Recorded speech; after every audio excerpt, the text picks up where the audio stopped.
Today's Deftones beer is brought to you by Swerve City. I'm going to try Swerve City today.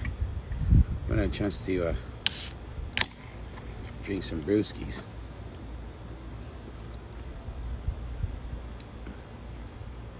Oh, that's hoppy. That's very hoppy. All right. Did you Gargamel? 5 minutes, 4 minutes? I'll jump on, bro. Send you the invite. Everybody, welcome. Do a little 5-minute pre-warm-up before we go ham. I gotta show you guys this.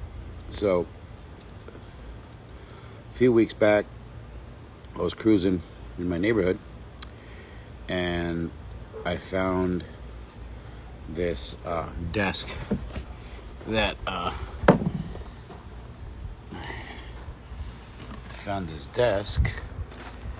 I was like, dude, this would be dope if we turned it into the sessions desk, right? So, oh yeah, I forgot I got the cover on. Boom. This, ladies and gentlemen, take a good look at it right now, is the new sessions desk. All right, it's a little beat up, very old school.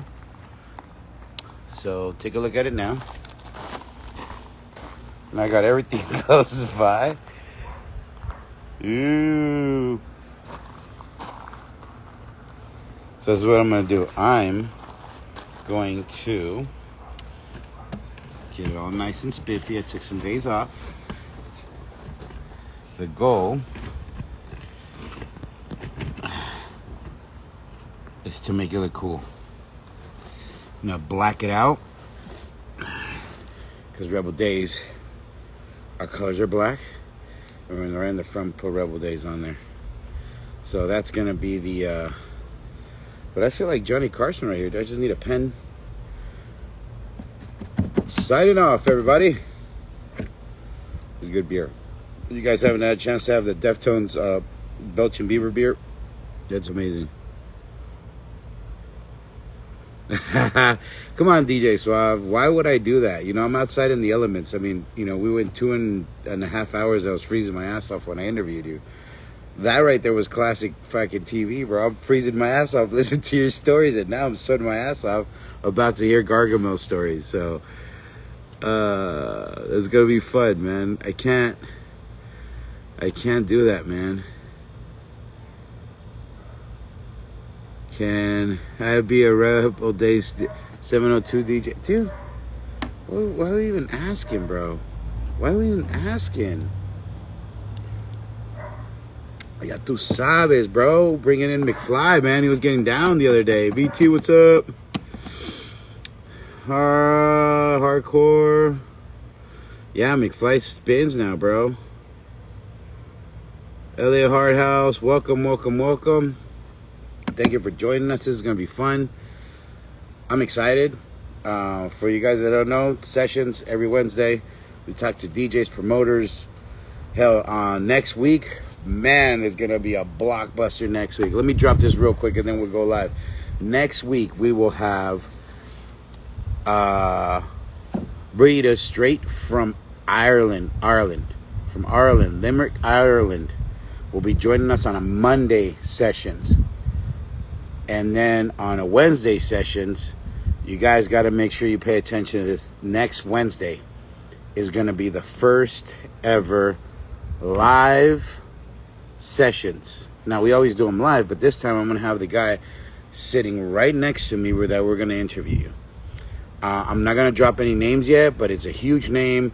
It's super big. I'm excited. And the person's actually going to come all the way from where he's from to come and chill with us. With us live. So next week, Monday, 9 o'clock, we will have a radio disc jockey, 90s junkie, joining us all the way from Ireland.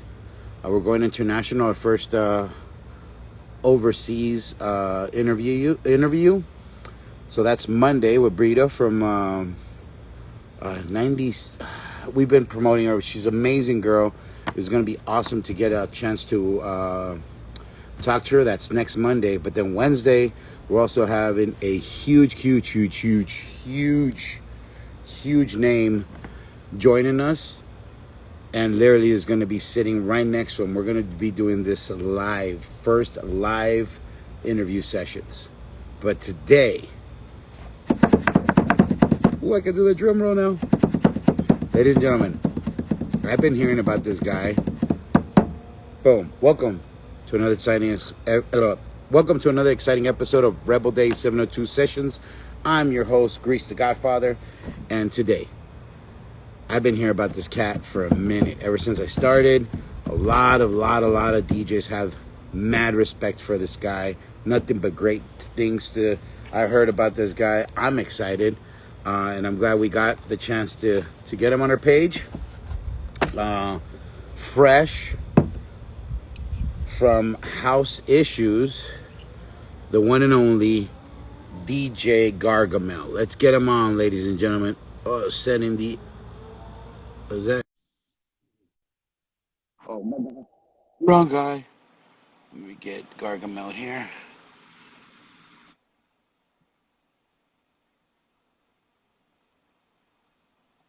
Where is it?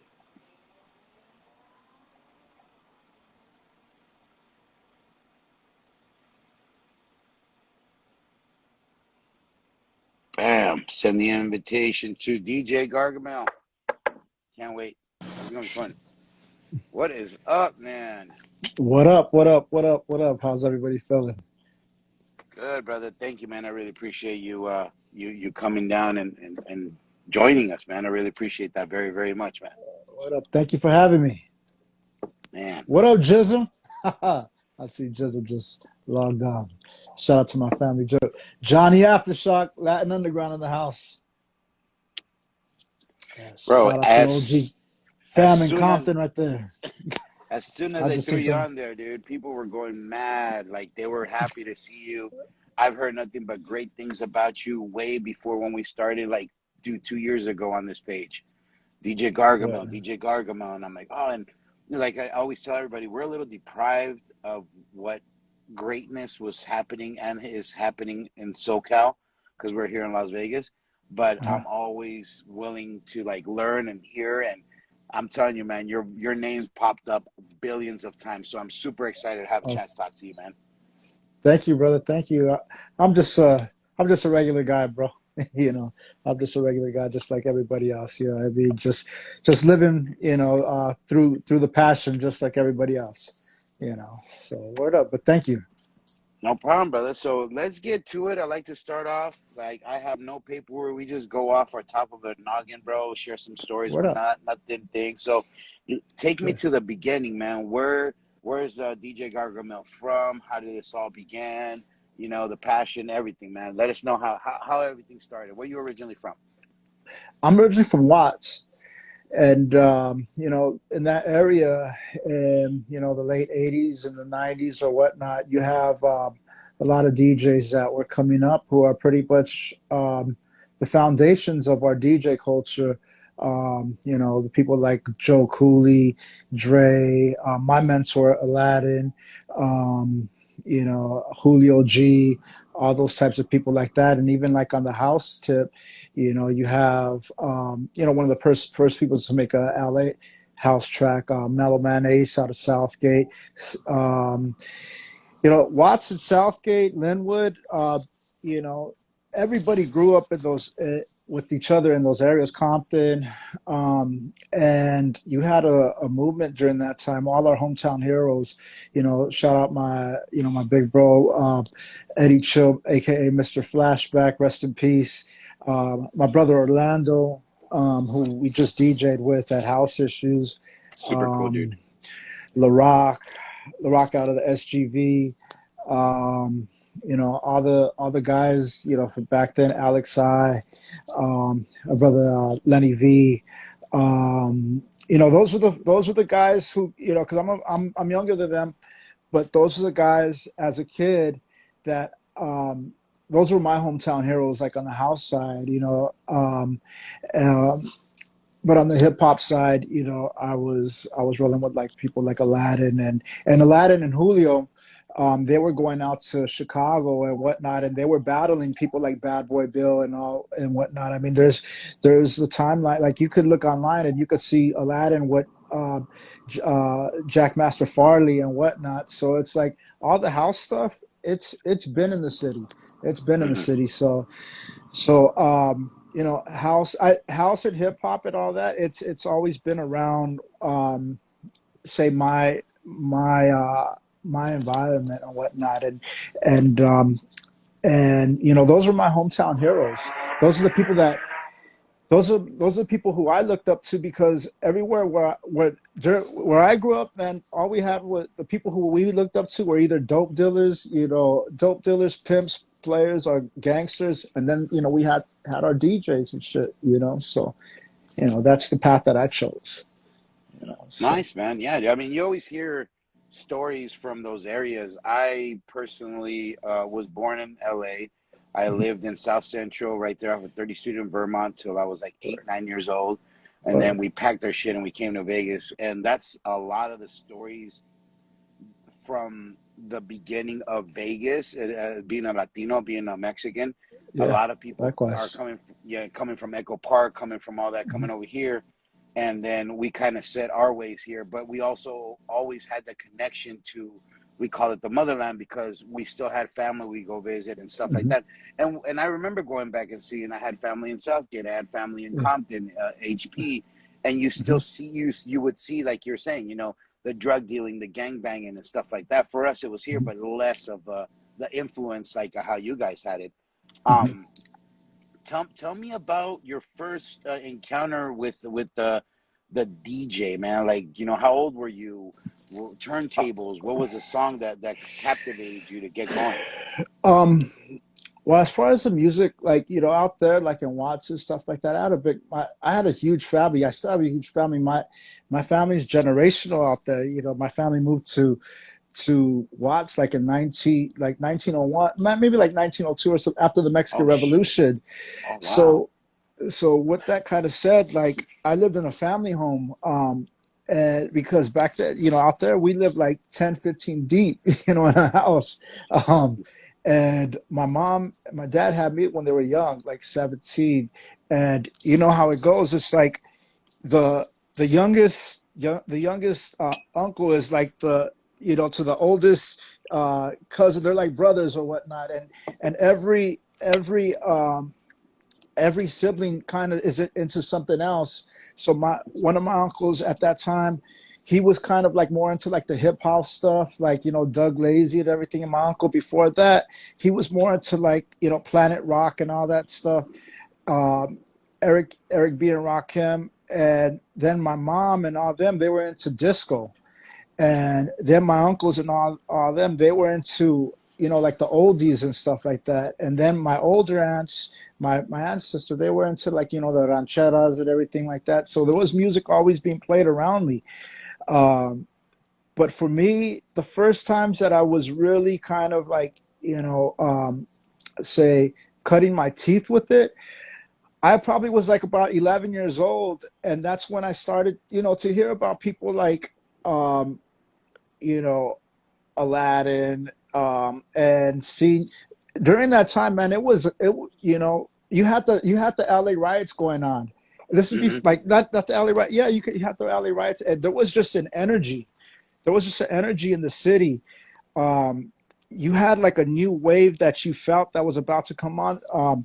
Before that, um, you know, like I remember walking to school, and all you seen was like the neighborhood writing and stuff like that. Just like it was like hieroglyphics. You know what I mean? You just see like the neighborhood writing with all your uncles' names and stuff like that. But come like 91, all you seen was graffiti. Everybody like it changed to tagging and stuff like that. So you knew something was about to change. The music was changing. uh, I remember hearing like Rhythm is a Dancer. I remember hearing, you know, that's one song that hit me. Like, you know, songs like "Too Unlimited," "Hey Mallorca," stuff like that. These were kind of like the pop songs. And then, you know, Mars FM came about and stuff. And then in that area, um, like Southgate area, you had people like Herrick Hell. You had, of course, Johnny Aftershock, who's in the area, who's logged on right now. You had the 1990s, you had Latin Underground, you had Chill, you had Orlando, all these people that were um, just, you know, influential. Like it was a vibe. Like you know, that's where kind of like it was at for us. Like, you know, you had all the guys coming from, you know, all the shout out to the guys from Downey, Reza, and all them. Um, and it was just there. Like if like I always tell people where I came up from, like you got to make a decision like at 11, 12 years old. Mm-hmm. What do you're either going to gang bang or you're going to start, you know, you're going to start playing sports or whatever, but whatever you're doing it. And so I was going to at that time I was going to Southgate Junior High. And there's a record store right up the block from there, Yuri's Records. And right up the block, Orlando used to work there, and Yuri used what obviously that's Yuri. That was Yuri's dad's record store, and Yuri and Orlando, they're both 1990s, and Alex. 1990s was kind of like a crew during that Mm-hmm. time, and right there, that's where that was kind of like the hub. You would have everybody dropping off their flyers, like everything from Herb magazine, you know, in that area. And I just started telling people I was a DJ. You know, at 11 years old, I was like, I didn't have no equipment or nothing like that. And there's ditching parties because no, like even at that age, like people ain't going to school at that age. Like I remember, like I was like in seventh grade, and there was a girl, you know, all tatted up already, and she was pregnant. You know, everybody's going to juvenile hall and stuff already. You know, Yeah. like Yeah. there's ditching parties going on and stuff like that. And I remember just collecting one record at a time and having my backpack, like, you know, my school backpack, and collecting one record and just, you know, at the ditching party, just waiting my turn to get on, you know. And then just being at Yuri's all the time. I remember the DJ, we used to have the school dance called Teen Town. And I remember I met the DJ. I totally forget his name. He let me play at every Teen Town, and I remember the first time I got to get on, and I remember playing. I believe it was like the record Pancake, and I remember all like the kids from my school just running in when they opened the doors. And man, that feeling, like, yo, that was a high right there, bro. Like imagine being in seventh grade, like, you know, and already playing for like all your peers, like, you know, and that's when I was like, yo, this is what I'm doing. You know, I ain't looking back. Ain't nobody can tell me nothing. You know, and I'm already coming from a family that's, you know, all the way in it. You know, from the street, and I already have that mentality where I'm kind of like, you know what, F you, you know. So like, my mentality is like, yo, you ain't telling me nothing, you know. So and they know, and like that's the way I was going about life. Like ain't nobody telling me nothing. This is what I'm doing. And then you know, it was just little by little. Like I remember we had like an entertainment system. You remember back in the days, you would have like the entertainment system with the record on top. I started with that right there, and then I remember I got like a pyramid mixer from a swap meet, and then like I got like what was it? I think it was these were all belt drive turntables. I got like a BDS 100 or something like that with the pitch on the side, but these were all belt drives and stuff like that.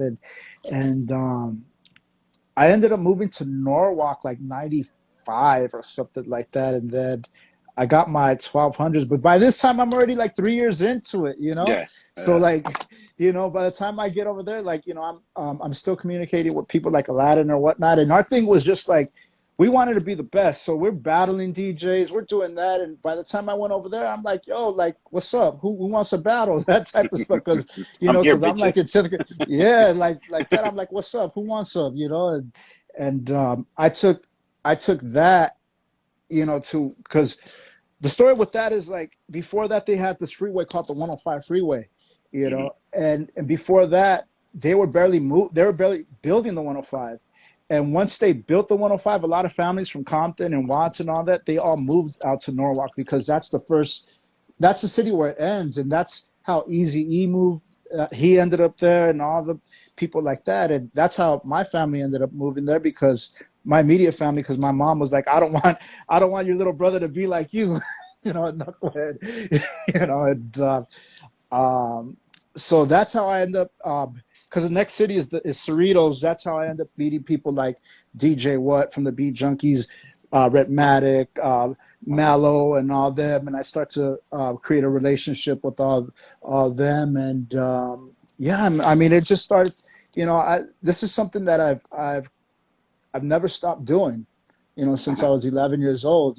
So, and then it just continues to go because I remember when I was a kid hanging out with Orlando. Orlando was the first person to tell me about things like the Winter Music Conference and stuff like that. Like Hmm. before that, like I didn't know anything outside of Watts. Yeah.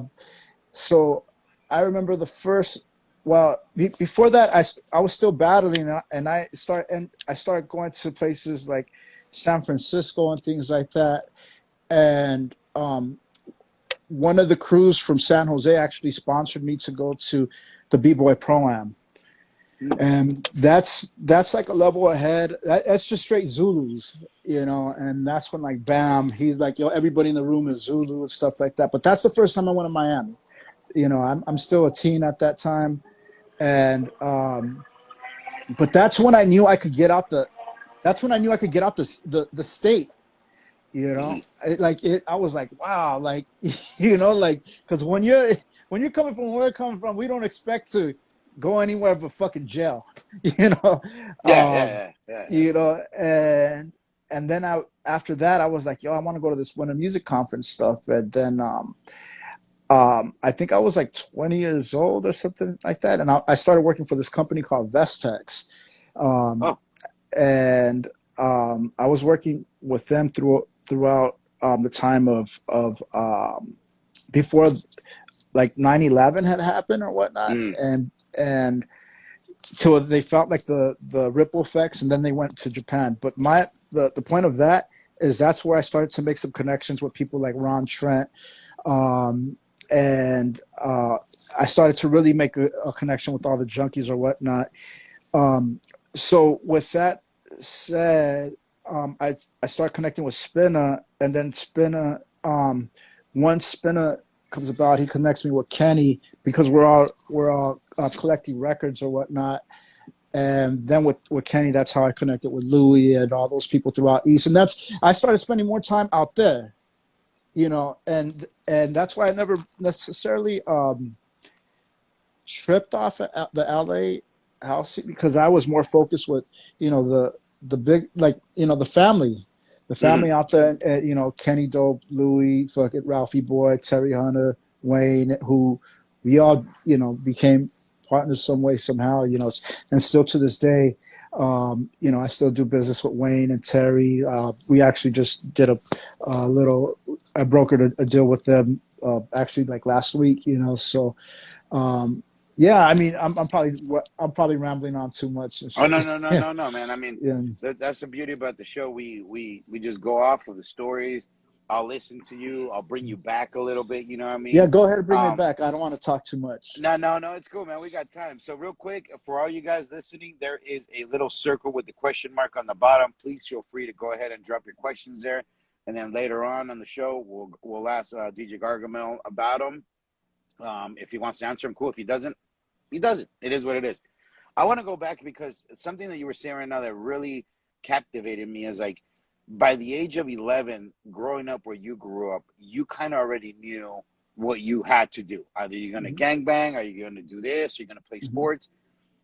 And then growing in that atmosphere, you kind of soak in like your attitude about what you need to do. Yeah. So obviously I'm kind of, reading between the lines of like, hey, this is my way out of where I'm at. So I'm going to take the attitude of my area and take it to that extreme. Like you're saying, dude, I didn't care. I'm out there Yeah. ready to DJ. I'm battling. I'm pushing. I'm going forward. I'm going to show everybody who I am. So I love how you were saying that, because it is true. It's like you kind of are a product of your environment, but you could tweak the environment to help you. You take that Mhm. attitude and that machismo, gangsterism, cholo, whatever you want to call it, and turn it Mhm. into, hey, I'm a DJ. Instead of, hey, I'm Mhm. set claiming this, I'm set claiming these turntables. I'm Mhm. taking it to the next level for me to get out of here. Mhm. Um, with that said, I want to ask you a question. How'd you get your name, bro? Because like when I hear Gargamel, for me it's straight out Smurfs, bro. Like straight up, Yeah. like boom, it's Smurfs. But Yeah. tell me a little bit about your name. Well, it's about you understand the era that we're coming from, and it's like I was talking about my mentor Aladdin, and we'll even say like, going back to like gang banging, right? Most of the gangsters from that era, they all had kind of like cartoon names like Mm-hmm. Boo Boo, Sugar Bear, those types of names Well, like that, and um, a lot of DJs, they all had names like, we all had cartoon names, and my thing was like, during that era was, it's like I want to be the baddest motherfucker, and Gargamel's the bad guy in the Smurfs, yeah, he's a pretty and badass motherfucker, though. and and and not only that, like, you had the whole graffiti thing going on Mm. as well, and with that, like, your thing was like, you can't necessarily go around changing your name and things like that. Otherwise, you're considered a toy. Yeah, So it's like you got to make something of yourself. Because our thing back then is like, you got to be real, bro. I mean, you can't, or else you're a sucker. yeah. You can't be flip flopping. And so I've had that name since I was a kid. And I ain't never switched up, especially, Uh-huh. even with this game. What I mean, that's just what it is. Yeah, So people they'll be like, what is that? And I'll be like, yo, I've had that name since I was a kid. And it's even yeah. like what I was saying with, you have people like, you had the names like people like Arabian Prince and, Egyptian Lover and things like that. But that's just a sign of the times of the eras that we're living in and that we're coming up on. You know what I mean? Like, because I mean, you even think about it like this: Dr. Dre. You know what I mean? Like, Yeah. those people would be like, "What kind of name is Dr. Dre?" And it's like, "Yo, bro, like, those are the types of names that we're Yeah. using back in those times." So I like, even like, I'll even say like Peabody. Yeah. That was a cartoon back then. Uh. So, I know Johnny Aftershock knows what I'm talking about. So, No, we had the so same thing here. I grew up here in Las Vegas. You had like two areas where the Hispanic population kind of took its place. And it was mhm, kind of the same thing. You grew up and like, your next door neighbor is a paisa with the hats yeah, and or you had a pelon cholo and they were spooky and grumpy mhm, and mhm, sharky and mhm, frosty and all mhm, the cartoon names, and that was just like living in that era. And still to this day, most of those guys are still my homies. They still run with their old school name, regardless if like mhm, they're working construction or whatever they're doing with their life. They yeah, still, nobody calls them Eddie anymore. It's like, oh, what's up, Trusty? What mhm, up, dog? Oh, what up? yeah, Even at this era, you know what I mean? So, it's a pride that you take, I guess, with you during the times with from where you're from. And obviously now mhm, that I know that personally, it makes sense and I can relate to that in comparison to like, nowadays it's like, oh, I'm gonna be called DJ, Twinkles or whatever, you know what I mean? Or they use their yeah, name now or whatever, yeah, it's understandable. So it really mirrors who you really are and where you come from by just saying DJ Gargamel. Like, yeah, dude, like that's the era and where I'm from and how that came about.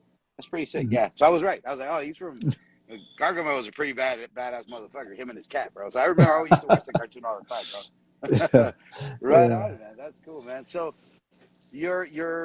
last time you were telling me you started kind of hanging out more in like the New York area, right? You started, That after was way getting out of later. LA. Yeah, that Yeah, was way way later. later. Yeah, but I went Um, through a whole evolution, bro. Like I went through yes, a whole evolution, you know. I oh, went through a tell me whole some stuff about your evolution, brother. Tell me about. Okay, you're coming out. You're now battling. You're doing your DJ thing. You collected your records. You're doing stuff. You're still in Cali. What are you doing? House parties? Are you going on the yeah, radio?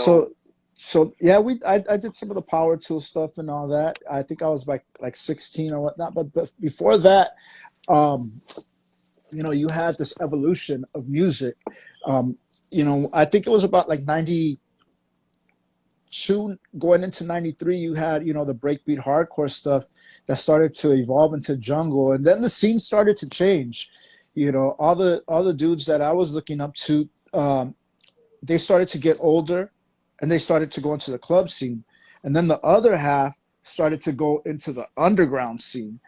And because I was younger, I couldn't get into the clubs, you know. So I had to roll with the homies that was doing the underground stuff, and most of that stuff was like it became like the hardcore techno, the you know what was becoming jungle, and then you had trance and everything like that. So, um, you know, going to places like you know Insomniac, a party called Jungle out there at Belmont and Belmont Tunnel, which is, I mean, it's not there no more, but um, so like Orlando was his DJ partner was RAW and stuff, and he's like one of our founding fathers of LA Jungle, and and then to be honest with you, about like 95, I just didn't because I started early.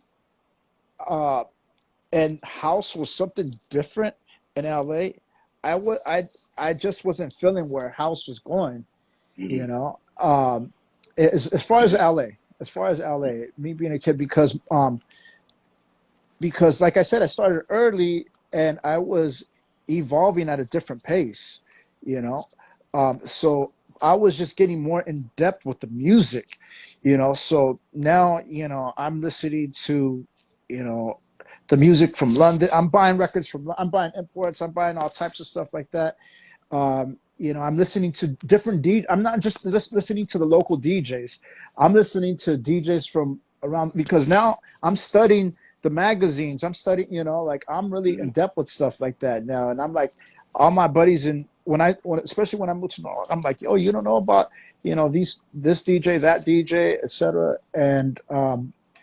And then I start catching the bus to, you know, Melrose. I'm starting to hang out on Melrose and stuff like that. And things start to change. You know, my my taste in music starts to change. Um, so I'm more involved in. That's when I was really kind of like in depth, like in the LA underground scene, and so I think the era where I got really back into house is when I was of age to really start hitting the club scene again, Mm-hmm. you know. And and during that time, house had changed. You know, not necessarily house had changed, but um, there was a different wave because I believe like Does Your Mama Know had just it was kind of like the end of that era, and that's when kind of deep started and free thinking and all that stuff like that. Um, and that's when I started to connect with Ron and Kenny and Terry and all them because you know I was of age to hang out with them. You know, before that I was you know I was only of age to hang out with you know with the dudes who were playing at the undergrounds. You know, Mm-hmm. in the undergrounds in LA. You know, the warehouses and all that, and a lot of those times those parties were getting broken up. You know, so you know, so that was You, what that was looking like. we experienced. So just to give you like the basis of what happened here in Vegas, like the early '90s, hard house came into play. Hmm. There was already house music. It was coming in. You would hear like Planet Soul and stuff like that. But hard house really started developing in Vegas because before that, I mean, yeah, they had their little underground little things, smaller things. But I think our generation here in Vegas, we were the ones that kind of like really soaked into the hard house scene. So for us, that's why Rebel Day 702 is. Most of us we created we took on the rebel scene, you know, the Yeah. Harley boots and the whole 9 yards. And then we created party crews and started doing these events. And for Hmm. us, it was really hard. Everything we did was underground. There was Hmm. no clubs playing it, nothing that we could say, hey, we're going to go to this club to go listen to so and so DJ. All the big DJs from your guys' era or your area are coming to our events, but our events are like at a clothing store or at a Okay. bar, you know, or at a taco, you know, stand, or even in the desert, wherever we could do it. So for us, it was always underground. Um, Yeah. 99, and I always tell this story, 99 was actually when we started listening to jungle and trance and happy Okay. hardcore and gabber and all that. They start trickling in. But for us, the way they came in, it didn't come from Latinos. It came from the Caucasians, the white boys. Yeah. They started Yeah. bringing that stuff in. And our styles started clashing because it was like, here we are, Hispanos, Latinos, you know, buzz cuts, you know, high fades, boots, standing strong. Like, hey, what the fuck is this shit? You see these dudes with like bracelets and like Yeah. fucked up, just enjoying themselves. And we're like, what the fuck? And that's when our scene started trickling into jungle and you know, DMB. And I Yeah. love that music. I fell in love with it. And just like you started saying about, you start studying the magazines and start, you know, listening to other DJs. We did as well. So there was no longer looking for the Tony B or the Bad Boy Bill CD. We started listening to was it Paul Oakenfold and Yeah. BT and Sasha and those guys. Yeah. Like, dude, this is like Yeah. on a whole different wavelength. You know what I mean? So for us, and it was for us, it was like literally, dude, in 6 months, it went from hardcore, you know, hard house music to boom, trance, jungle, bass, boom, we're in. You know what I mean? So understandable for you guys. You guys had already been developing and experiencing that way before, you know, with transition, you know. So Yeah. Yeah. I'm I glad you want to touched give a that. shout. I want to give a shout out to my brother Johnny Aftershock, who's logged on right now, because he was one person who, you know, he played both sides, but he was a dude who was always playing K Rock and all that stuff early on, you know. And you know, I remember, like, you know, a lot of like the early raves, and they would have like the Poor Man from K Rock and things like that at the you know, at places like the Big Blue Marble and all that stuff like that, you know. So it was always there. It was Yeah. always there, you know. And shout out Jerry Mraz. You know, Jerry's logged on. And you know how we're Oh, talking about Mirage. Sasha, Yeah. Sasha and stuff like that. I remember them playing. I remember Sasha played on Power Tools and stuff like that. Paul can feel like in early like '95 and stuff like that. You know, them Oh, getting those really? tapes and play. Yeah, you know. So Oh, that's how I shit. was hip to it. You Look at know, Mirage. I got to give Jerry Mraz. So he's one of the dudes who believed in me. He's one of the dudes who, you know, he put me on Power Tools. You know, as a kid, you know, I was playing on there when I was like 16. Oh, You know, wow. so yeah, man. Enough respect to Jerry. I think he's the person who always had his ear to the street. You know, and yeah, man. You know, so that's the thing right there, man. And he Shout out still to. does. He still Oh does. hell Like, yeah, hell yeah. I got a chance. I'll go We've to. become we become really good friends with Jerry here. He hits us up or whatever. But me, like every time I talk to him, I tell him, "Hey, bro, I'm a sponge. So like, drop it however you want to. I don't care if you're gonna cuss me out or tell me this is. I don't care, dude. But I'm gonna soak your knowledge because the dude is even to this day still like, what are you doing now? Like, what's the future? What's forward? What's going forward? You know, he's always those questions of like, what's next? And I gotta respect Jerry for that. Super cool dude, man. Mr. Now, Mraz. Jerry is, you know, when it comes to saying like Jerry is when there, I, what's a good way to say it? Jerry's a legend, bro, because he's somebody who comes from the high energy era. You know, we're talking about eras before Yeah. whatnot. Jerry comes from the high energy era, and then he comes into the house, and he's still in it. Jerry's somebody who lives it, you know, and I respect people out here who actually live it, you Mm. know, and don't fake the funk. You know, Yeah. I mean, that's what those are the types of people who I have respect for. You know, so word up, you know. Yeah, But yeah, cool yeah, dude. Yeah, I got a chance to talk to yeah, him. You're talking about DJ Orlando, super cool guy, another cool cat. Got a chance to actually Another legend. interview him. Yeah, him, and then I got a chance to actually meet him in person at an event about a year and a half ago in California. Yeah, super cool cats, dude. All those guys, man. All those old school dudes are super cool, so knowledgeable, man. Hmm. And Yeah. it's just listening to them, you just become smarter about the Hmm. scene, no matter what they're talking about. You know what I mean? Hmm. It's super super dope, man. Yeah, I mean, Orlando was was one of the first people who I heard playing like, Gate Ah the Shelter, and I mean, he was playing some super like New York type of records, and that's what started developing my ear. And this was like 91, 92, because he was making the tapes, like Split Personality and things like that. And I was like, yo, dude, like this is blowing my mind.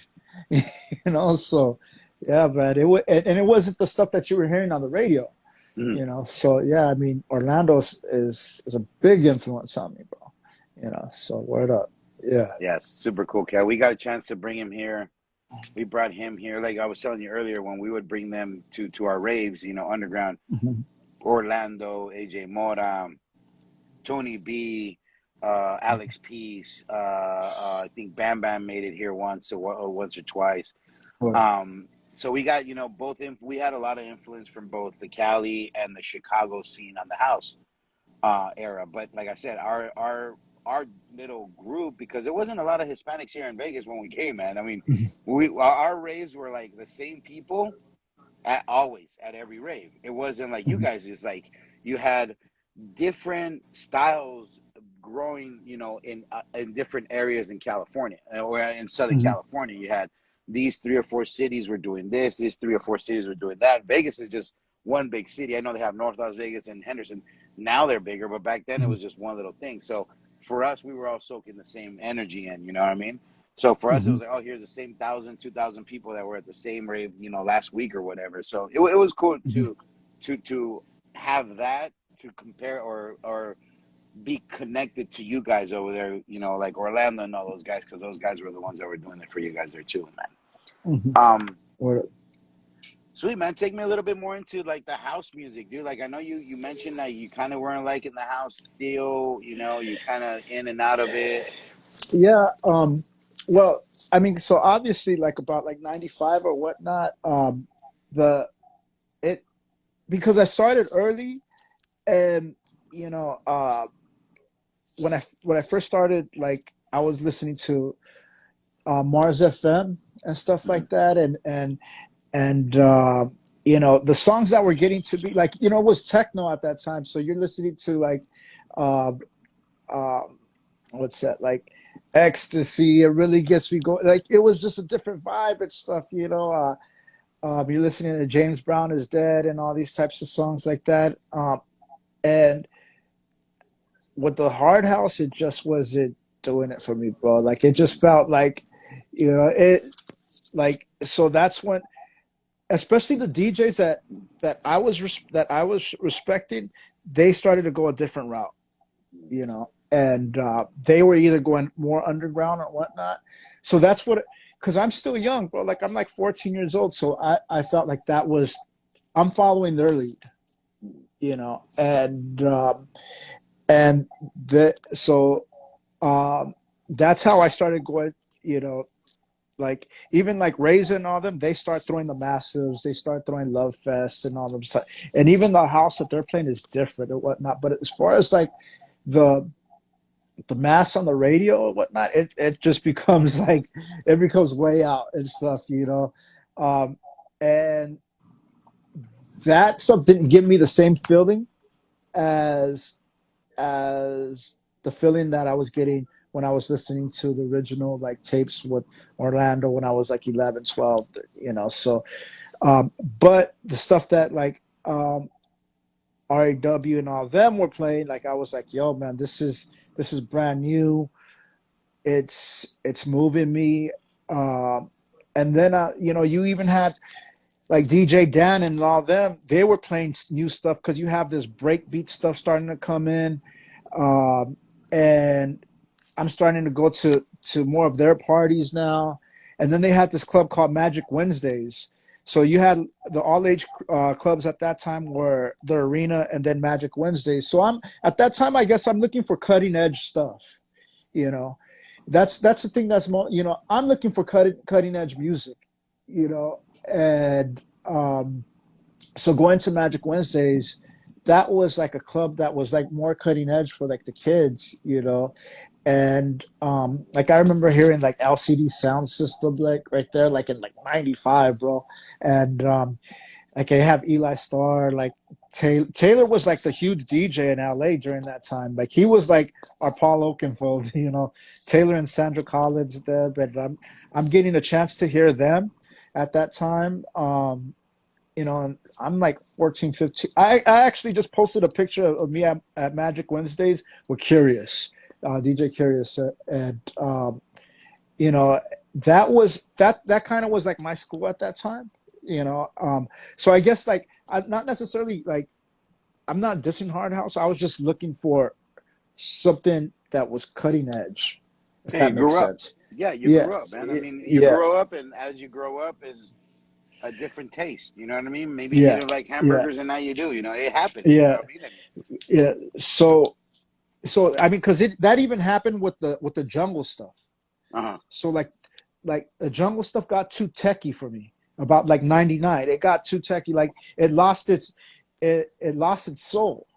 Yeah. And it's crazy because that's when I got back into house music, and I start going, you know, I start going to deep because Ron's taking me there, and you know I have to set up the mixers because I was working at Vestex, and that's the first time I got to experience, you know, like I get to hear people like E-Man, the E-Man from New York, and I got to see what people like Ron Trent are really doing.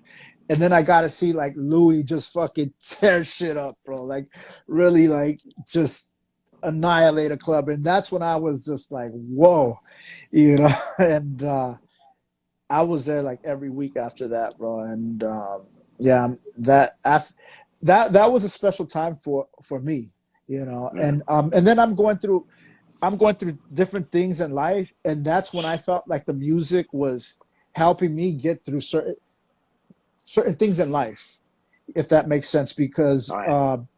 you know, um, that was that was my therapy in a sense, you know.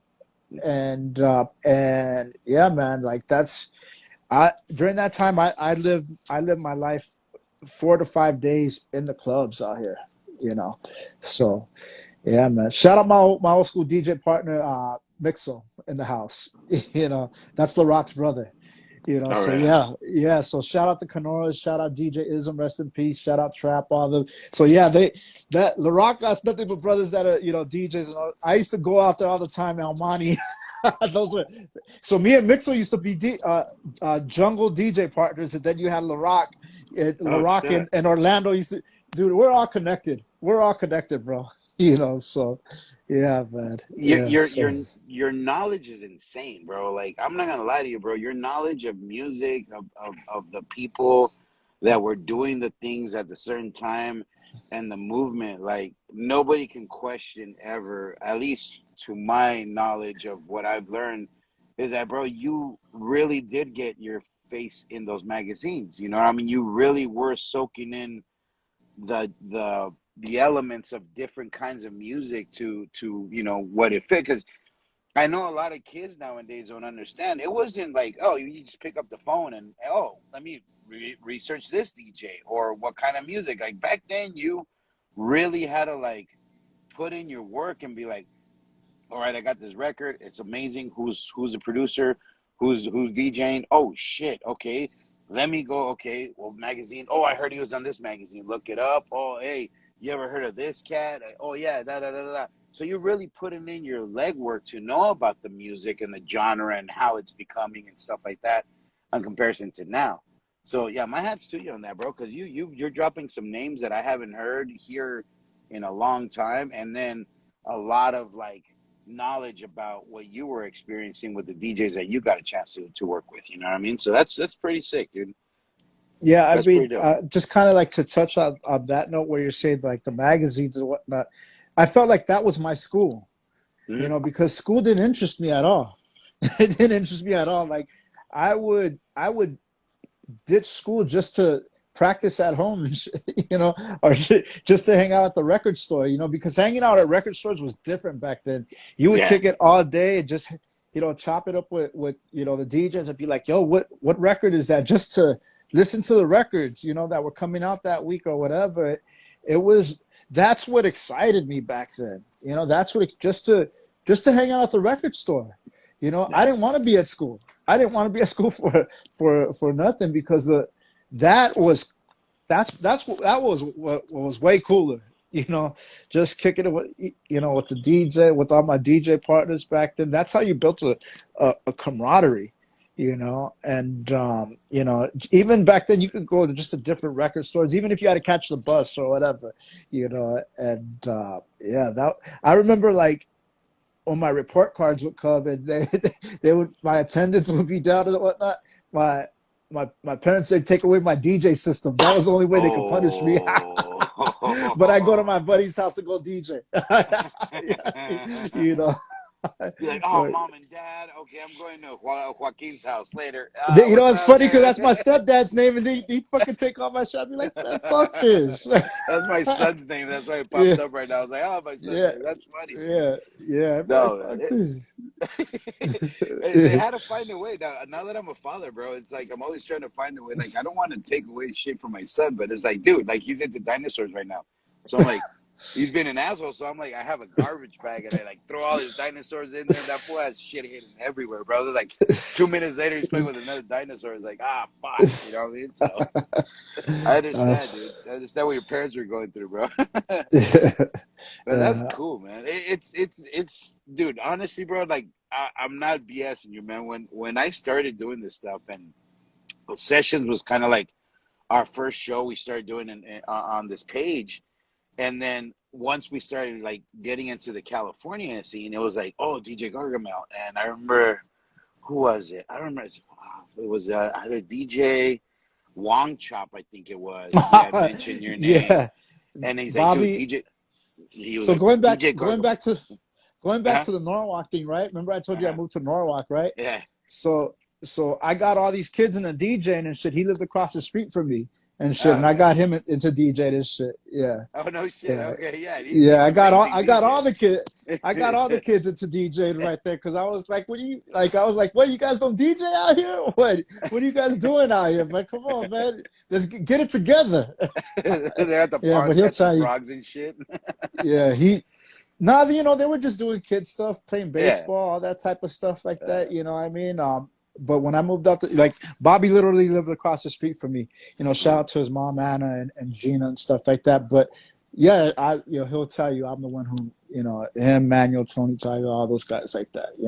yeah, And dude's knowledgeable as hell, he man. he was playing. He'll tell you he was playing Hard House, and I was the one playing, Jungle and all that stuff.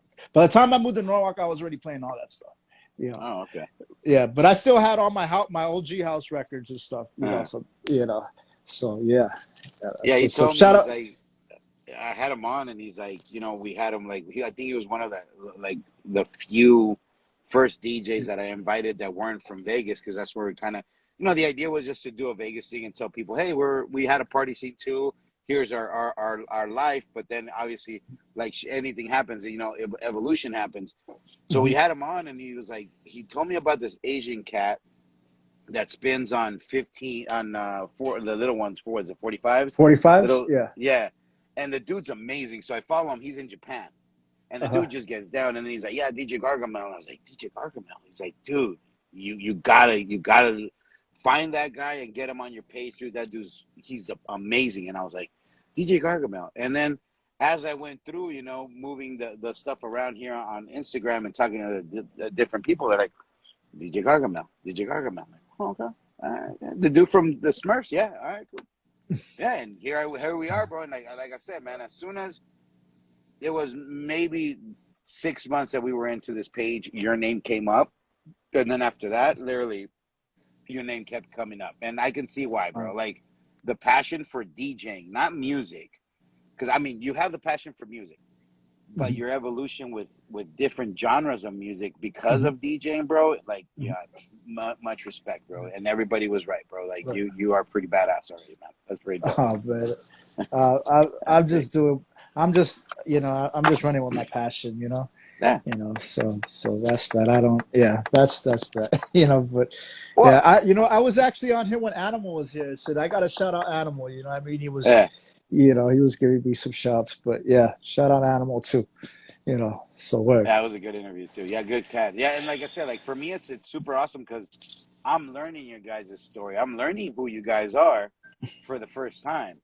So like when I ask you these questions and I'm listening, is like I'm really interested. Like, oh shit, okay, cool, man. Like, all right, because like I said, I didn't get the chance to know who you guys were back then, but I get the chance Mhm. to know you guys now. And maybe back then I wouldn't care because all I wanted to, it was all about fucking getting the chicks. You know what I mean? It didn't matter about anything else. So I didn't care what DJ was playing. I'm just trying. Yeah. Hey, can you make this girl dance? And if she could freak on me, you're a badass DJ. So there she is. All right, cool, we're good. But Yeah. now that I'm older, it's like, yeah, I really get to, listen to you guys' stories and shit, man. So that's super sick, man. Super sick. You want to hear the funniest thing, right? All right. Just kind of like what you're saying. Yeah. Um, I never cared about the girls but it always came with DJ. Of course. Of But it course, would be bro. like, like I'd be in relationships and stuff, whatever, and they'd try to, I'd be like, get out of here, go wherever you're gonna go. Like this is like that. That's always how my passion has been. Like I didn't even care about if somebody, I'd be like, this is how you met me. This is how you met me. Like, yo, go where you gotta go. Like, if you ain't with this, kick rocks. But yeah. And that's why you probably had the most girls, bro, because you literally didn't give a shit. You're like, I'm DJing, and there goes like, oh, he's so badass. Like, oh hell, like, he turned me down. I'm the hottest chick in school. Like, yeah, dude, like there are all kinds of that shit. Good shit, dude. Oh man! Shout out to all the ladies. I love all To you the ladies. ladies. To the ladies. Always, bro. To the ladies. Oh Yeah, man, that's funny. But it's true, bro. It's true. It's like you're trying to do your thing and stuff like that. And of course it comes with the territory, bro. You know what I mean? yeah, It's just like, hey, I'm a DJ, and they're like, they don't care about the cool guy dancing. They care about the guy that's making the guy dance or the girl yeah, dance. You know what I yeah, mean? So yeah. that's sick, man. Yeah. Oh shit. Yeah, the music has always been number one for me. The passion, like I never cared about. This is what I always tell people too. I never cared about the money because when I was a kid, I mean, I didn't get in it for the money because that's not what attracted me. It was my hometown heroes. It was my hometown heroes. That's what made me want to do it. So like, you know, still to this day, it's not, the money comes with it, but Hmm. that's not what attracts me. What keeps my fire burning, is still today, it's the music and the energy and the vibe that, that translates with it, so. You gotta have that. I mean, I when I started the page and like, oh, we're doing events, and we just had our event a couple weeks ago, and it was like, oh, when I started the page, like, I don't want to do events. Like, I have a 9 to 5. This Mhm, is my hobby, and I enjoy doing this. I enjoy talking to people.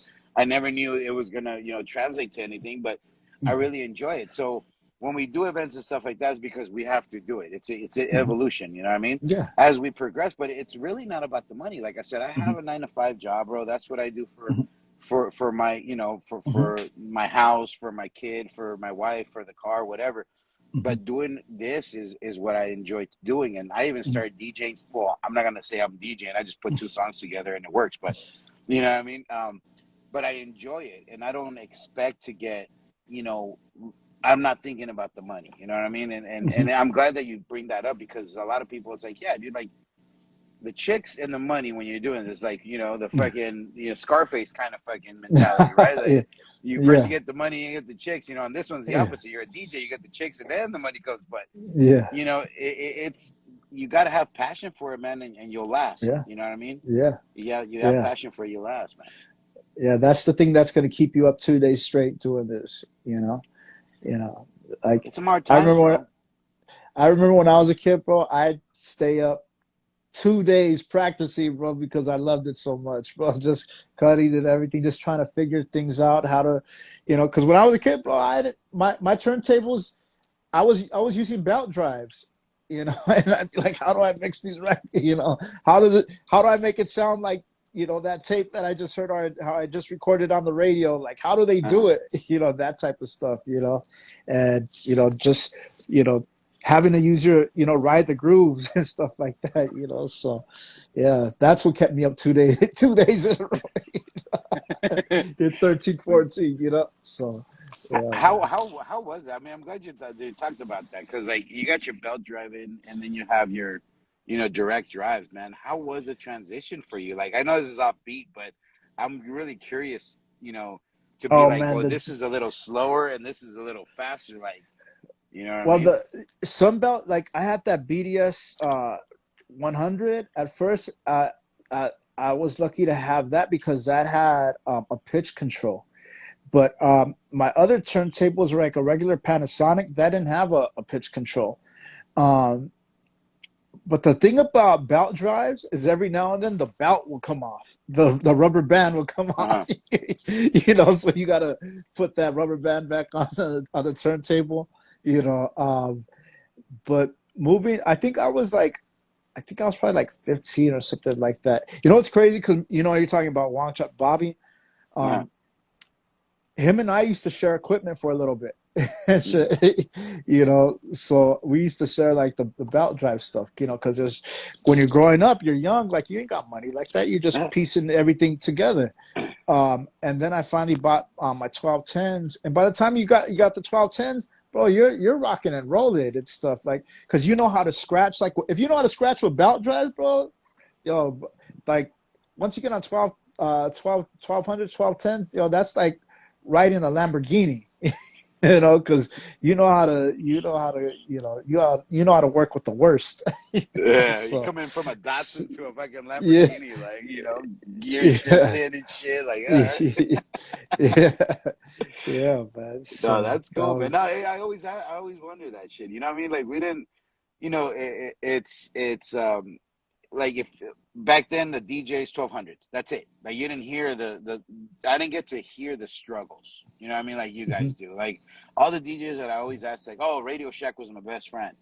My Radio mhm. Shack, I'm getting their mixer. I'm getting, this turntable from this, and I was using my dad's fucking turntable from the la consola and shit, and Yeah, they're trying to make yeah, shit work, and practice and learn. So when they did go to a ditching party, the guy that did have the 1200s, they could just jump on mhm. there and be like, man, this is awesome. And I think that kind of helps you guys kind of like develop your own style because you're going through the struggles of like, all right, I have to drop this song right here because if I don't, the shit is gonna sound like shit. I'm not gonna be Yeah. able to catch it up or whatever. And now it's like, now You know, now I'm in a Lamborghini. what's a trip is like when I was a kid, I didn't even know that was a struggle yet. I was just happy to have records. I was just happy to have a turntable, bro. Like, because I remember I was like, when I first got the turn, I didn't even have a needle yet. And I was like, oh man, how do I buy a needle? Where do I get needles at? You Yeah. know, and yeah, I was lucky enough where they sold needles at the record store and finally figuring out. So it was just like it wasn't a struggle yet. I think it's a struggle when you have good shit and you And have you to go go back. backwards. Yeah, yeah, you're Yeah. right, bro. You're right. That You is know, true, man. Because this is like you you don't know, know. Like, oh, this is how I yeah, live. You know what I mean? This yeah, is what it exactly. is. Yeah, Yeah. yeah. That's like how, That's when I'm going to tell you something like, I was saying I lived in Watts, right? uh-huh. And I moved to Norwalk and I'm like, when I moved over, I'm like, yo, you guys got both parents? You guys got a room? You guys got beds? I was like, Yeah. what the hell?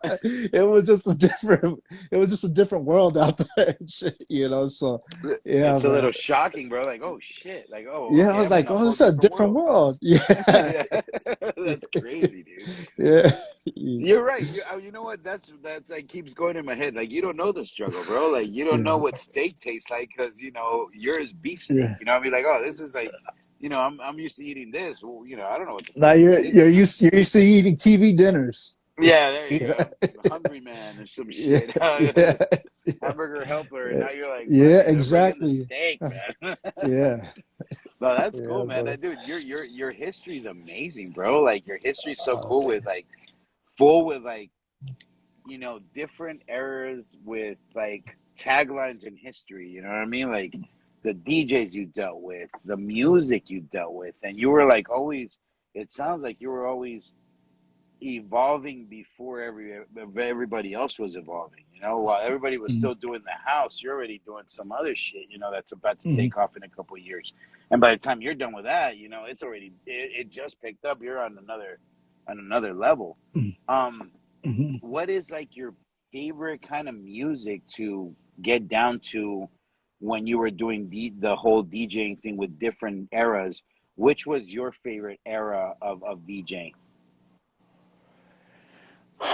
Um, I don't know what necessarily is my favorite era, but there's favorite moments. Mm-hmm. It's like I would say, like when I was a kid, when I was like, when I got to play at Teen Town when I was a kid, and I seen all everybody from school just rush into the auditorium, like those were good feelings. And then like, um, man, I've just had so many moments. I mean, even like that house issue, just playing with Orlando and La Rock, and we're just after the pandemic, playing to 3,000 people, like that was that was a vibe, that was a feeling right there. And I think just the energy right there with everybody, because um, they they all connected to it as well. Mm-hmm. Um, that was a moment right there. But I've had so many, been doing this close to 30 years. So there's so much, there's so many different moments, yeah. I mean, going back to Jerry, even when I was a kid, 16 years old, playing live on Power 106 on the radio. I remember going to school the next day and everybody was like, yo, what, like, cause, you know, you know, um, yeah, just imagine you're 16 years old and you're playing live on the radio, and then going back to school, you're like Dude, in 10th grade, you oh, know, forget about it, bro. There's no you know. school big enough to hold my ego if that was happening, bro. I would have walked in with shoulders out, like, watch out. but here's the thing, like remember I was saying I didn't care about school, Yeah. like so I was like, man, fuck, I don't care what you guys. Yeah, I was like, I wasn't even tripping. Like the people who I was like, or like the big old, like all the older DJs, like I was like, man, I sucked on there, like, yeah, Be like, I'm just here so for attendance. I just here so yeah. that my parents don't get that letter. All right, I'm out. Dude, Yeah. it's hard. Like right now, like it just dawned on me. It's hard because like you're saying you grew up with all these DJs that were older, right? So your influences uh, are older. You know your influencers because they're older than you. But now you have to go back to like, back to your 10th grade and be like, oh shit, I'm here back in school. Like, and everybody's like, oh, you were amazing. And you're like, I don't really care what you guys say. I really care what those guys say because these yeah. guys are the ones that I'm learning from. Like, I want to hear what they Yeah. say, but who gives a fuck about you, Betty? Get out Yeah. of here, Well, Betty. you know what's crazy? Because I mean, we're at that time, we're living at different, most of my buddies in high school, they're into different things. They're into football. Some of them were like into like gang banging or whatnot. Some of them were just trying to, just being into school and things like that. I don't think we really started to connect until after high school and stuff like that. Mm-hmm. When football was done, or sports were done, or academics were done, or whatever, and they're like, yo, let's go to the club that or Gargamel's DJing at, that type of stuff like that. But they always were attracted to what I was doing, because like every now and then I'd play at the the local party, the local house party, or the ditching party, that type of stuff like that. Even when I was in high school and stuff like that, we throw our local ditching parties. Like you have a ditching party, and kids are scared to ditch, but that's what you do all the time. So you'd have like people with 30 people, the girl getting smacked with the 40, that type of stuff like that. So, like all that. But, yeah, man. But You're fun like, follow my times. lead. I do this shit all the time. I'm a pro at Yeah. ditching, man. That Oh was yeah. the trip for me was that my parents were very lenient with me, super lenient. And any of my boys that I grew up with, you could ask them or whatever, they'll tell you like I would ditch and I would tell my parents like, hey, mom, there's a party going on. I'm ditching today. All right, just don't get caught. All right, cool. And I was the only dumb motherfucker. Like, I literally walked around with my backpack going to the ditching party. I already told my parents I'm ditching, so I don't have to take it. So I'm here walking into the party, ditching. So we get there. 9 o'clock to 10 o'clock is always people trying to set up the DJ setup. People are just getting there. So I just like sit down and start doing my homework.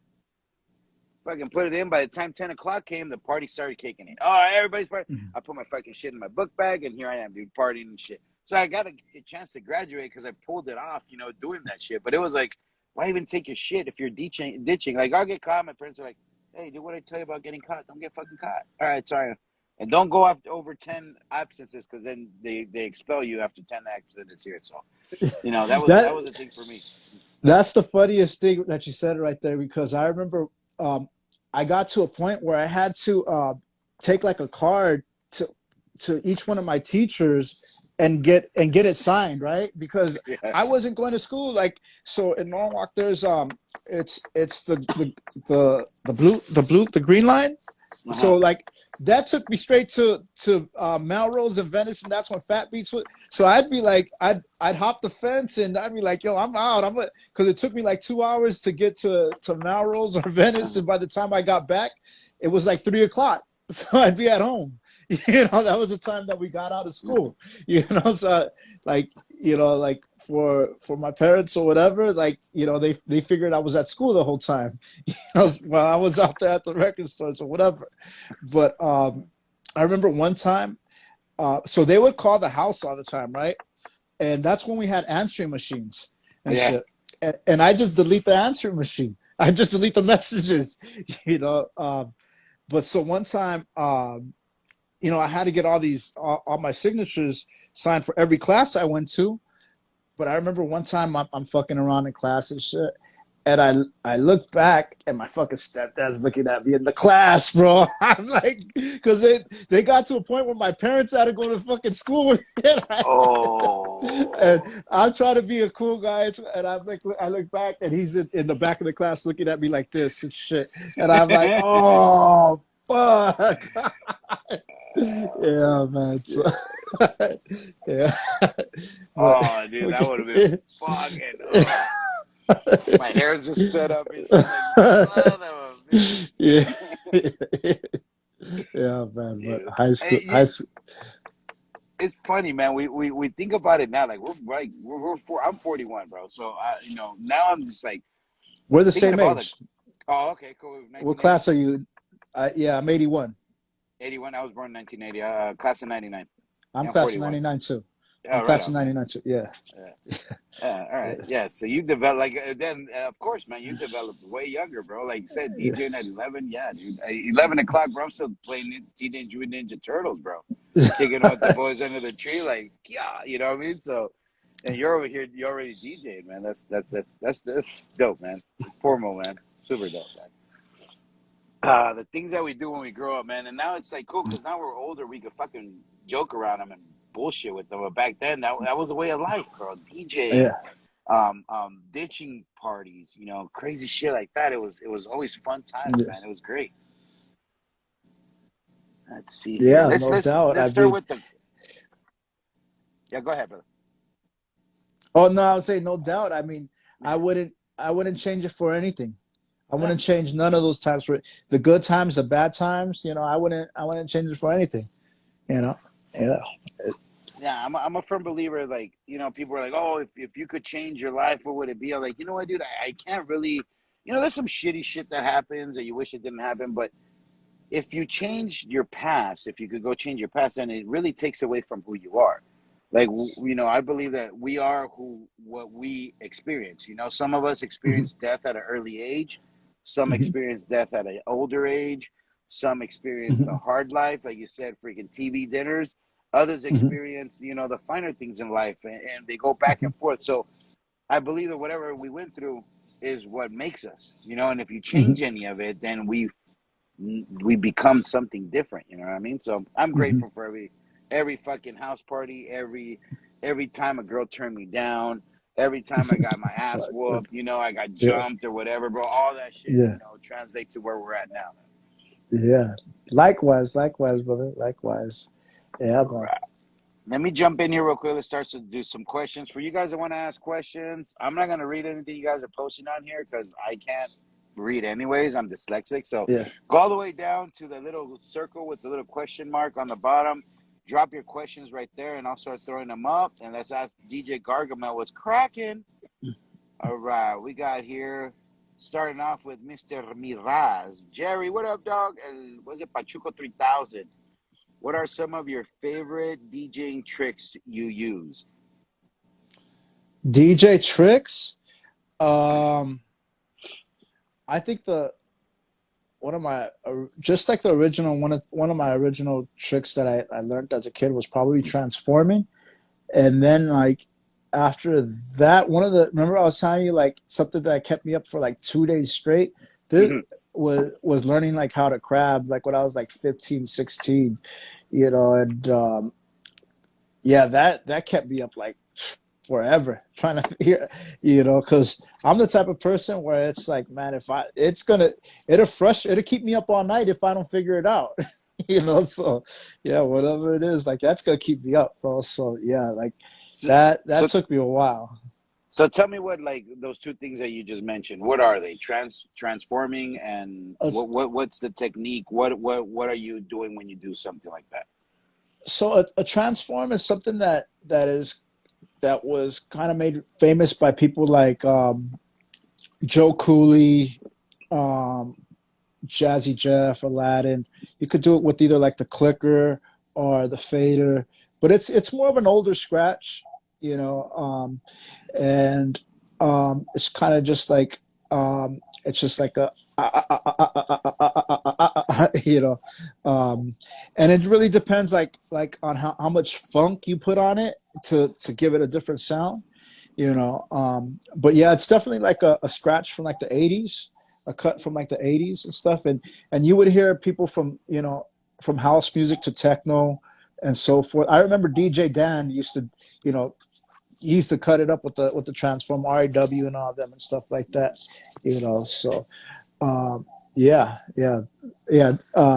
Jerry saying with the phone on the line. Yeah, yep, exactly. The phone line switches. Yeah. Okay. All So right. Oh shit! I learned yeah, something today. Cool. That's sick, man. yeah, yeah, All right. yeah. That What do was we one of got my. here? This is from Mr. Fellow. Did you ever get into tagging?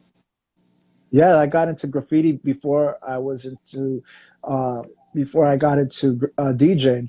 Remember, I was telling you about when I was when I was growing up in Watts, and everything was gang writing. It was like all the plagiasos and whatnot, and that was like the hieroglyphics. And then come 980, 90, 91, right before the riots, the whole mood, the city was starting to change, and then you see, graffiti tagging and everything.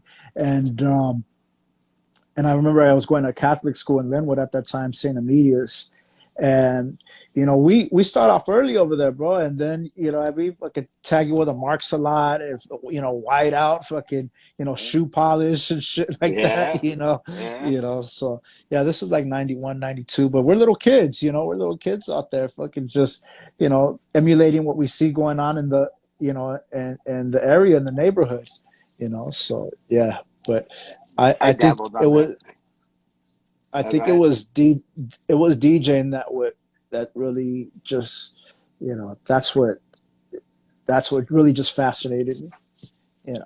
Yeah, I dabbled on that a little bit, and I remember like talking to the guys. Like I said, a lot of influence at that time for Vegas was Southern California because we were all from there. So people were like, like you said, like how you had to move because your parents didn't want your little brother to follow the knucklehead, line. A Yeah. lot of people were moving their kids, their badass kids, to Vegas because they were getting in trouble in Cali. And so I'm hanging out with a bunch of these guys from California, and they're like graffiti guys. And they're like, Mhm. yeah, you get your name, and that's your graffiti name, and then you find different ways to do it. It's all right. It's like, but always make sure you get a short name. You don't want a long ass name because you got to write that shit down. The quicker, the better. So these guys are having like 4 letters or whatever, creating shit. And, it Mhm. was cool. We had a big graffiti. Still to this day, there's a lot of graffiti in Vegas, the trains and stuff like that still keep us going, It's pretty cool. Word. I'm Let's still see. I'm still connected to all my graffiti heads, all my graffiti family and whatnot like that, you know. So word. This one comes from Marcello's DJ Gargamel. Question, thinking. We already answered that. It was his street name, ladies and gentlemen. We should do like a Jeopardy after this. Write the questions down. This one's from Ricardo Garone. This guy's amazing DJ from El Paso, Texas. Which other elements is in you? You DJ, you tag. What else do you do, brother? So I versatile. I, I mean, though I think there was a quick there was a quick little second where I tried to rap, but that wasn't for me, bro.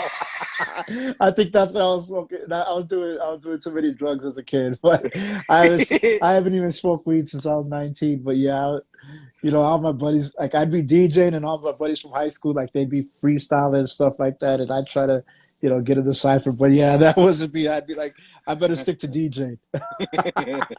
So Not yeah, me, guys. yeah, There that's you not go. me. That's not my forte. Tagger, I got to stick with my DJ, and strong point. rapper.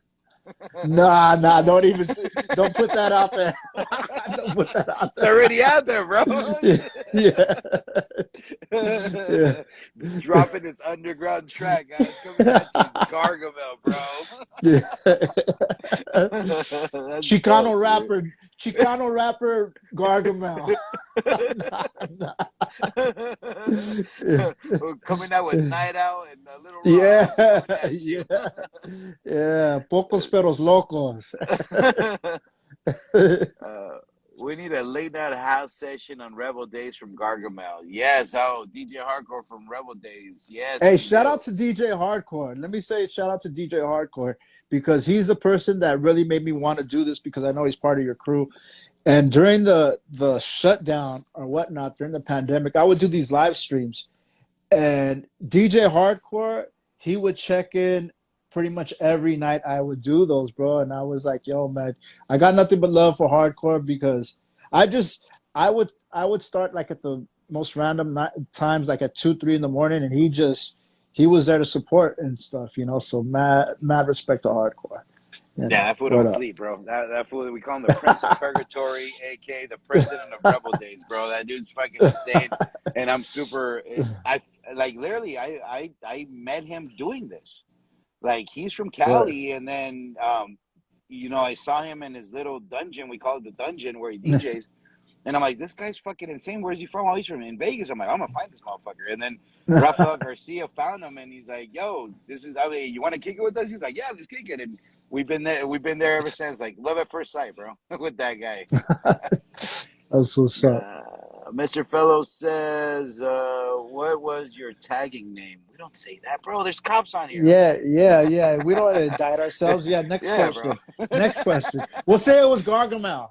It was Yeah, there Gargamel. we go. Go look him up, dude. Watts. Yeah. Go cruise through the Watts alleys. Yeah. Yeah. Let's see. This one is the original Mix 1210. Ask Thomas how I met him. LOL.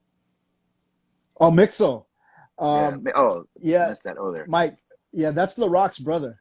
Oh, cool. That's LaRock. Shout out Ism. Ism, rest in peace. Trap, rest in peace. Um, yeah, I think we met at the Power Tools. Yeah, we met at Power Tools. We mixing live. At Power 106, we met at Power Tools, and then we had talking about jungle. You know, we're on the same vibe, and yeah, man, we just took it from there, and yeah, that's my brother Mike right there, Mixo. You know, shout out all the Kenora brothers, and he's the one that actually even took me more in depth with jungle. You know, because they're older than me. LaRock Mm-hmm. and Mike and you know Ism and all them, but they were like light years ahead of me, and him and my other DJ partner Formula. That's how I started going to the SGV because of those guys, you know. And but yeah, they were really into jungle at that time, and you know they were the ones that.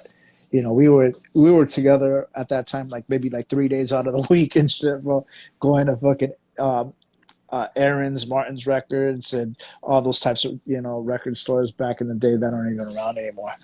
you know. But word. I gotta say, bro, whenever you guys get together, like all you guys and do a sesh, you know what I mean? Like with some jungle, whatever. We play whatever the F we want here, bro. Like we hardcore brought in that shit. You guys dust off the old jungle records and fucking I jump ain't on here, played bro. jungle. I ain't played jungle in the longest time. Bobby wanted. I played jungle for Bobby, just because he's somebody I grew up with.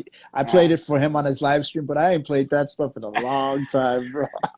we do everything here, bro. Yeah, We yeah, I do. ain't played that stuff in a long time. Bro, whenever you fucking feel the niche, bro, be like, you know what, dude? I want to throw some Yeah. jungle. Hit us up, dude. We'll throw you on live, bro, Oh, and have fun with it, bro. We have yeah, fun. We love all kinds of yeah. music here, bro. I had I actually hard. played a jungle party. I played a jungle Uh huh. party called I Love LA with APX1. Uh And I think they're trying to get me to play again. But I played some old school stuff there. I was playing like some house and some hip hop and stuff like that. But yeah, shout out my brother APX1. You know, We do it all here, brother. We do it all here. yeah, Oh shit, word up. talking about one choppies, bro. What's good there, Tommy boy? LOL from Oh, One Chop. hey, tell him don't put out my government name. It's DJ Yeah, Gargamel, bro. What the hell? yeah. Tell him it's DJ Gargamel to him. Mr. DJ Gargamel. Yeah, yeah, Mr. DJ Gargamel to him. Nah, that's my boy. That's my boy right there. Yeah. We got this one from Mirage. Do you have a little Louis Vegas story? A little Louis Vegas story. Yeah, I actually got a lot. Yeah. Let me see the last one. Yeah, I actually was involved with me and Ron Trent. We put together his Grammy party out here in LA. I mean, I helped get their sponsorship with LRG out here. I mean, dude, there's so many. I mean, like I was saying earlier, there's um, yeah, that's family right there. I remember when we did the sponsorship with them with LRG, like we all got these Masters at Work jackets and stuff, and I still got my Masters at Work jackets, dude. I remember I was talking about the Winter Music Conference. Yeah. That was another time of my life right there, bro, because that's when I was like, yo, because I remember just going to like on the yacht parties and stuff like that, and seeing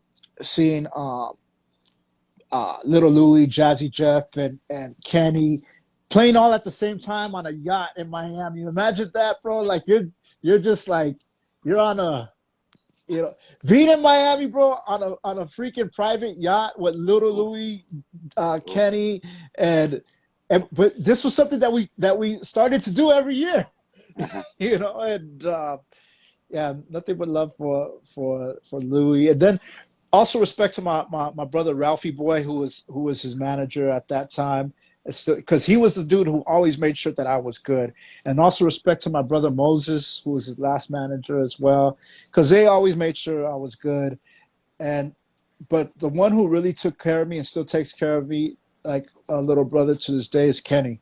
Kenny Dope, yeah, Kenny, that's my brother right there. That's my brother for life. And Terry Hunter, that's my brother for life right there. So yeah. Right on, man. That's cool, man.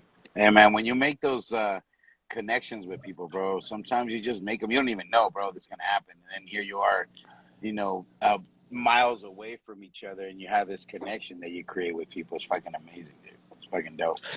You know what I think it is with that though? It's like real recognize real.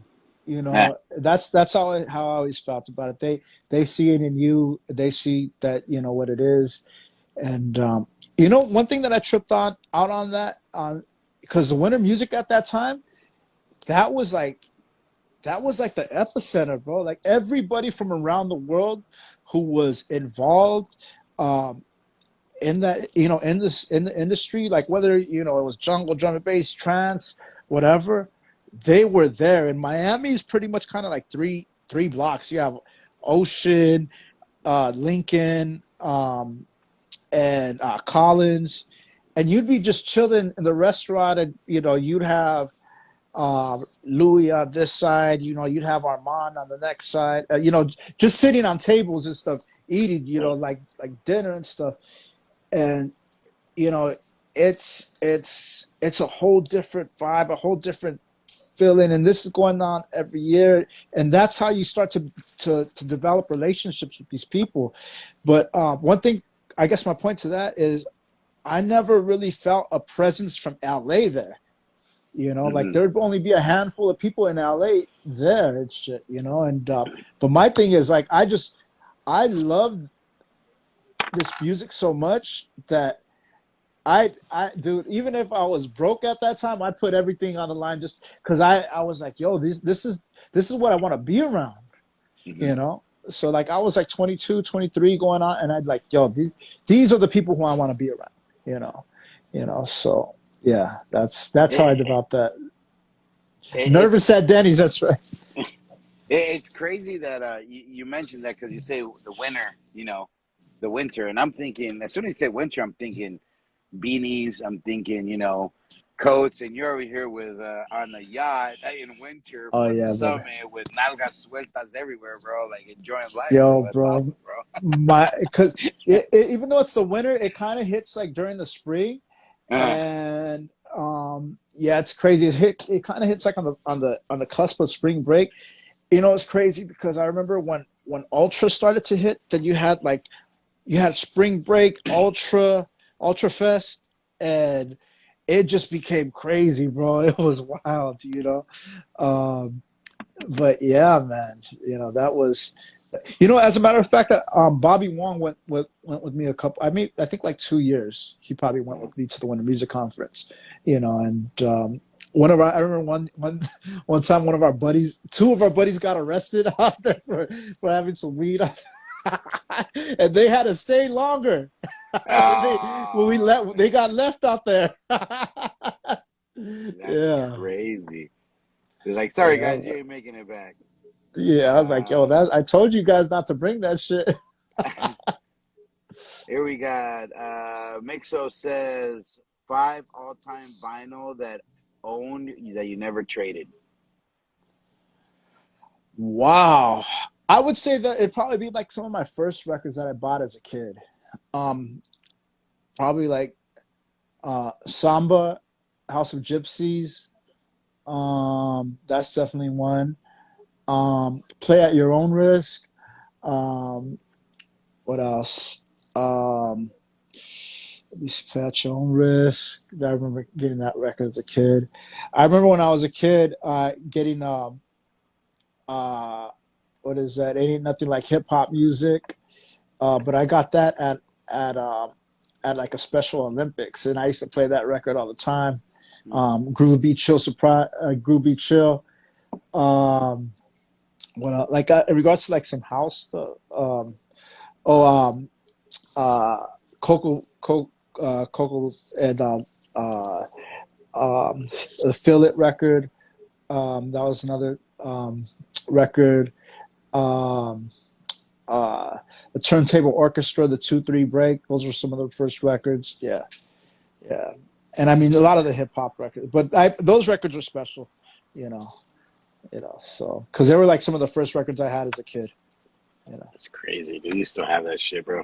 Fuck, man. That's crazy. Dude, I got over like 30,000 records, bro. Like, bullshit Jesus. aside, yeah, yeah, 30,000 records. Fuck. yeah. I'm not because you figure like back then we didn't have Serato or nothing like that, Yeah, yeah, yeah. you know, and yeah, yeah, we didn't have Are you Serato. So, using Serato now? Are you into oh record box yeah, Serato? You use boards now and stuff I, like that? I have controllers. I have all Yeah. that stuff. I have a studio in Uptown Whittier. I've had it for 17 years, you know. Okay. But as far like yeah, I try to keep up to date as much as possible. No. Like I'm actually this is where I'm at right now. Got a bunch of people on the other side, but um, as far as like the Serato stuff goes, yeah, I mean there's some things because I'm a dinosaur. I'm a little older. Like technology moves fast, so I Yeah. don't understand everything. Like I still don't even understand how to do everything with Twitch yet.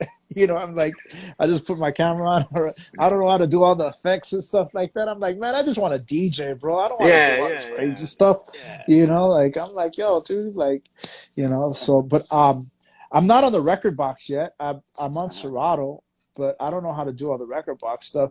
Like, to be honest with you, I don't even know I don't know how to DJ on CDJs yet. Like, I don't understand what CDJs do. Like, who still uses CDs?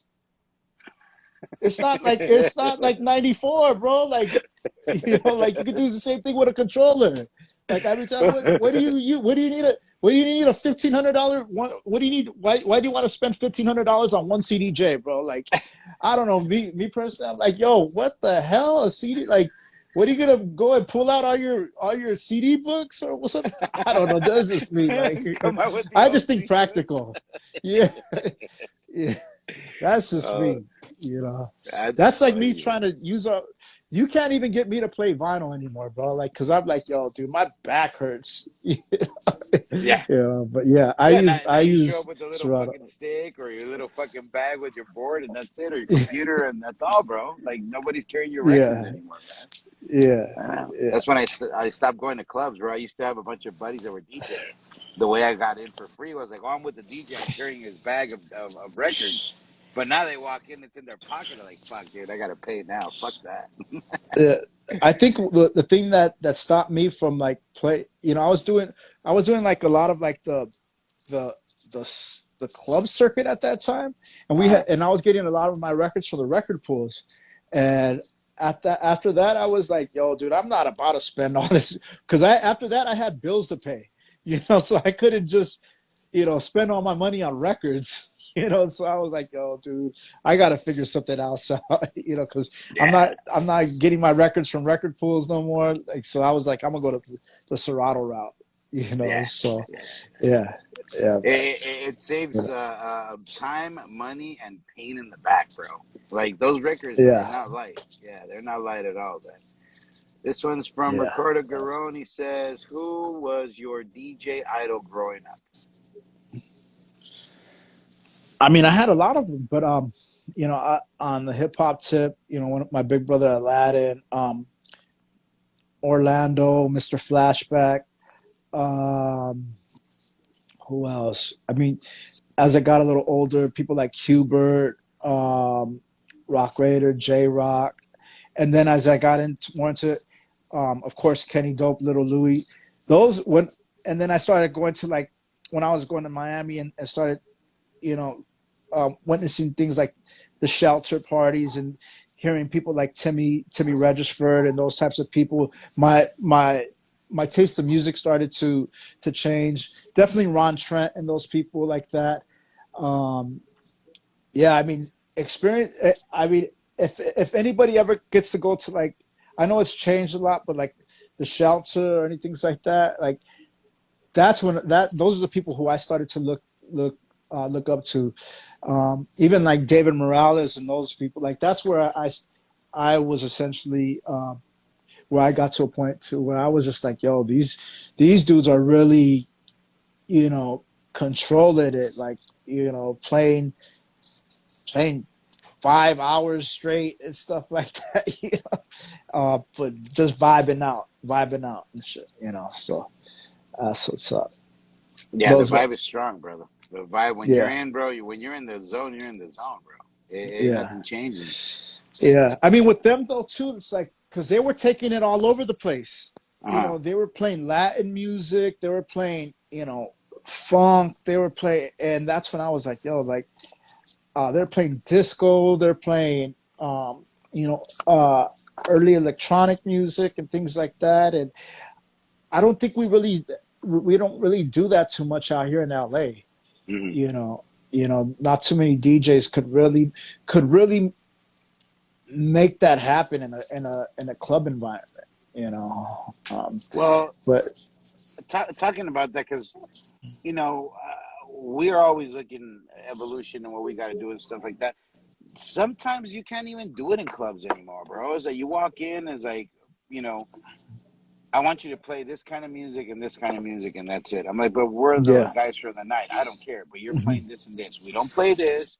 Like, don't play any hard house. Like, but it's house. We could play house music, but don't play any hard house. Like, I mean, they handicap you, I think the difference, what I've experienced is, out there, places like New York, Chicago it's not necessarily about they base their clubs on their culture.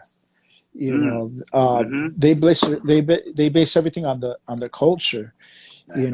and that's how they fuse, whether it's gay, straight, Hispanic, white, or whatnot, because they're for what the culture of the city is, Yeah. and out here, places like the West Coast, I haven't necessarily seen that yet. Everything is still subdivided, so that's why that's why out here there's so many parameters. Yeah. That's why everything's so cookie cutter. Ah, I see. Yeah, you're right. Because here in Vegas, it's a different story. Like in Vegas, is like I always say this. Like I could throw a rock and hit 5 DJs before it hits the floor. Because everybody comes to Vegas because they want a DJ. They want to go be at the club. They want to be on the strip. And then when you finally make it to that line where you're like, okay, these are the music that everybody's playing. So I mean, perfect example. We're talking about, hey, maybe we should like do a little club just to do house, just regular chill house. And most of the places we talk to is like, oh, tech house, maybe some techno, can't go dark techno, just this and that. We're just like, well, what the hell? I mean, we play all kinds of different music. Why won't we be able to?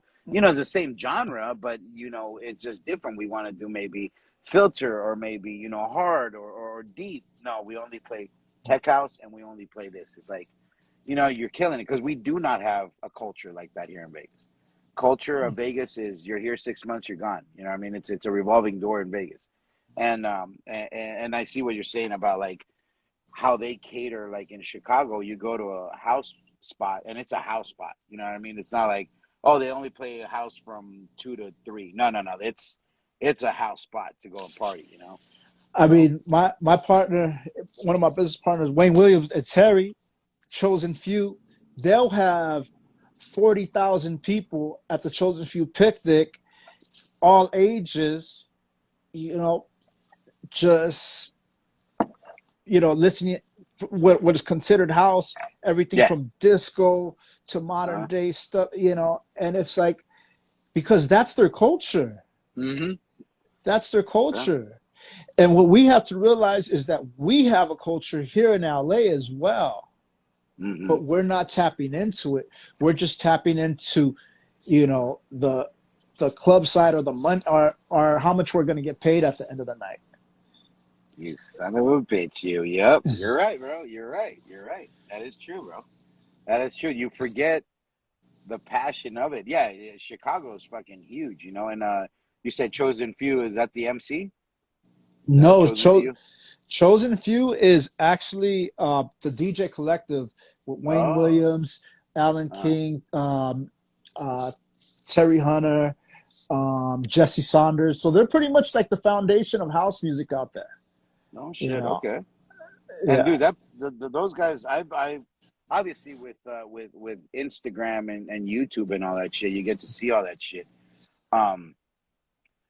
I've been seeing the block parties they have. It's just house music, dude. They block a whole fucking big ass street, dude, and it is just jam packed of people, and it's just straight house music, and just people are enjoying it and vibing it.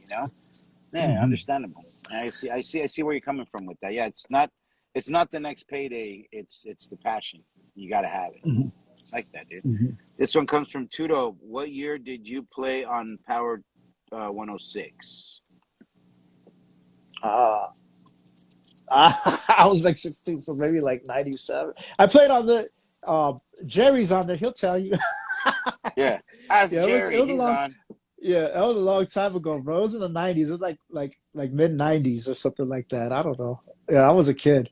But yeah, I mean, you know what? I first started. So I had a buddy named Mephisto. He lived a couple of blocks away from me. So he actually lived on the Southgate side. He lived on Montera. And he's still like a hardcore DJ. Like he's down with Omar Santana and all them. But he had a DJ system and stuff.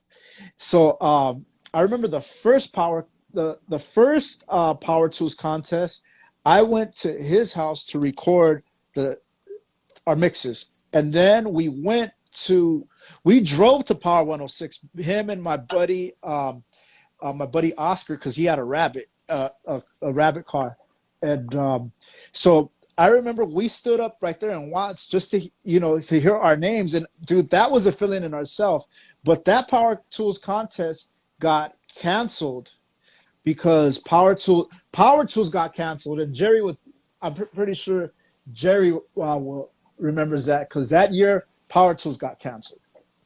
Oh, Yeah. So I damn it. think that might have been like 94 or something. I don't know, but that was. But I remember I would keep submitting tapes. I kept submitting tapes. So it might have been like from like 94 on up. But I remember because I was probably like 13 at that time when I was recording with my brother Mephisto. At his pad. With I probably had like 15 records at that time. But they made it to the tape. Yeah, dude, I wish I still had that tape. Because he made one side and I made the other. And we just sent it to Power 106 to Power Tools. So yeah. That's funny, dude. That's cool, man. And let me see. We got one more, and then I got some questions for you. But here's the last one. That's right, Jerry. But the people brought it back. I remember I even wrote a letter to Power 106 to bring back Power Tools. Yeah. Oh, yeah, I heard this story before. Yeah, dude, everybody got together and was like, fuck all you. Yeah. No. Yeah. Yeah. No shit. Well, hey, there's the culture people right brought there, it back. brother. Yeah. Part of the people, brother. Yeah. Rixo says, ask Thomas to sell me his SP1200 Nah. drum machine. I had to take that out the studio. My SP1200, dude, I got that years ago, with Aladdin or whatnot. But that thing's worth like $20,000 now. Jesus. It's worth like 20 racks. I got my MPC 60 right here. That's worth like 10 racks. Like, so I got to take all this equipment home and I got to put it all in a safe place now. You're like, all that fuck stuff. cryptocurrency, bro. I got machines, bro, that are worth that. Yeah, dude, it's crazy because I remember like maybe like 5 years ago, 10 years ago, I was like, dude, my SP1200 costs $10,000 now. It's people are paying, and then like I looked maybe like a year ago, and I'm like, dude, this is going for $20,000. I'm like, yo, I gotta put this thing away now. I'm not even gonna use this anymore, And the next thing that's going up in value is the MP660 that I got right here, and I'm like, yo, dude, like, yeah. But that's what they made a lot of the original house music with. Not original, but like, all the Masters at Work stuff and the MP660. That's what Kenny and Todd Terry and all them. They were known for making like all their drums with this stuff, So that's what they were killing it with. Yeah. No shit, dude. Look at that. You got history behind you. You got history next to you. Your history. Yes. Dude, that's super sick, man. So these are my questions because I don't get a chance to put them on that little circle thing. But during the pandemic, right? During when all this stuff started happening, right? With all this, the people going on live and getting everybody together. How do you feel about the culture now that is being created on social media for like that era that you were a part of? I mean, I think it's dope because it's keeping things alive and whatnot, and we're as far as we're living in a different era. We're living in a digital era, and I mean, I remember as a kid, watching things like the Jetsons. And remember how they would talk to people on the space station, and I feel like all that's coming true now. Like so. I think this is the future. I think this is I'm not. Let me rephrase. This is now, and it's going to continue to move forward. And it's going to continue to move forward. And I believe that things like Twitch and all of that, like. That's where people should be concentrating that's where they should be concentrating their time and efforts in. I think like things like radio are the past. And it's like say like the house issue stuff, right? That we did. We promoted that on IG Live, every week leading up to, and just because. Just like we were saying, I feel like this is what's happening now. This is how to hit your target market. You Yeah. know, So yeah, I mean, I believe it's now. This is what is now, and this is what the future is like. You know. Yeah, it's funny you bring in Twitch, and I've been going back and forth with the guys here, especially Rafi. He's like, dude, we have a Twitch page, but I've never touched it. Like we have it just to jump on and watch people DJ, and all like, oh, we got to get on Twitch, and I was like, I'm anti-Twitch because of the money, right? I'm Mhm. anti-Twitch because of the biddies and all that stuff, and like, oh, and I'm a partner, and it's like for me that was like kind of like the thing was like for us is like I still say this is a passion. I'm not, if I make money off of this is because somebody sponsored me, what I mean? Not because I'm gonna Mhm. have the viewers like feel like they need to give me money because I'm doing this, you know what I mean? Mhm. But that's just my thing. Maybe I'm a little too dinosaur, like you said earlier. Maybe I'm a little dinosaur at that, and maybe that might be the opportunity to get these guys that DJ that are part of the Rebel Dates crew that likes to DJ to get on there and be like, hey, let's DJ. We want to DJ whatever we want and not get cut off and stuff like that. And I respect everybody that's on Twitch. That's just my personal, Mhm. the view of Twitch. But even we stuck on Instagram because we are able to share our pictures and do Mhm. these things right here and stuff like that. And Facebook was Facebook is where my uncles and aunts and dad and mom are at. You know what I Yeah. mean? They're Mhm. chilling there, so we kind of moved it into this and now TikTok and stuff like that. But I really like where we went with this because it gives us the opportunity to learn, like I have today with you, man, just learning about who you are, knowing your passion, dude. And now when I listen to your mixes, I have a different perspective of you as a DJ because it's not just like, oh, this guy's just trying to DJ because he wants to make money. Now, this guy's Mhm. DJing because of the passion when he was 11 years old on belt driven, you know, uh, uh, uh, uh, record players that he's doing his shit. So Mhm. I gotta admit that this where the now the future is definitely a way better sense of like telling our stories and captivating more people with it, man. So yeah, dude, Word up. good shit on that, man. Really appreciate that. Yes. One more, and then I'll let you go. Is like, so you know, how did house issues go, man? Because from us watching it here, because we had our event the week before, and I got a chance to talk to Pelayo, and hopefully we get invited to do it next year. I want to bring the Vegas little like a Vegas thing so people could see what we did over here. But dude, that thing looked insane, bro. There were so many people. It was a pretty cool little event, man. How'd it go for you there? Um, it was something that the city needed, and a lot of people like something like that they would have wanted to do on the west side, and Mm-hmm. I'm glad that it happened on the east side, because I think there was um, there was a gap that wasn't not necessarily a gap. There was a void that wasn't filled on the east side, like so something of that caliber. And I know that there's a lot of little pop-ups that happen with parties or whatnot. But when I initially had some meetings with Antonio, I'm like, yo, with when this happens, there has to be substance, and when I mean substance, we have to get like the right players involved or whatnot, and that right there is gonna um, create the emotion that brings the motion with it, and you know we were able to get certain people involved after that, and um, little by little, the buzz started to go about. And one thing about that era, um, everybody has some sort of connection to it, Mm-hmm. and you wanted you wanted everybody to be able to experience it, because I know that there was some other functions out there that happened not too long ago where people were left out or whatever, and you wanted everybody to be able to experience it, and so that whatever.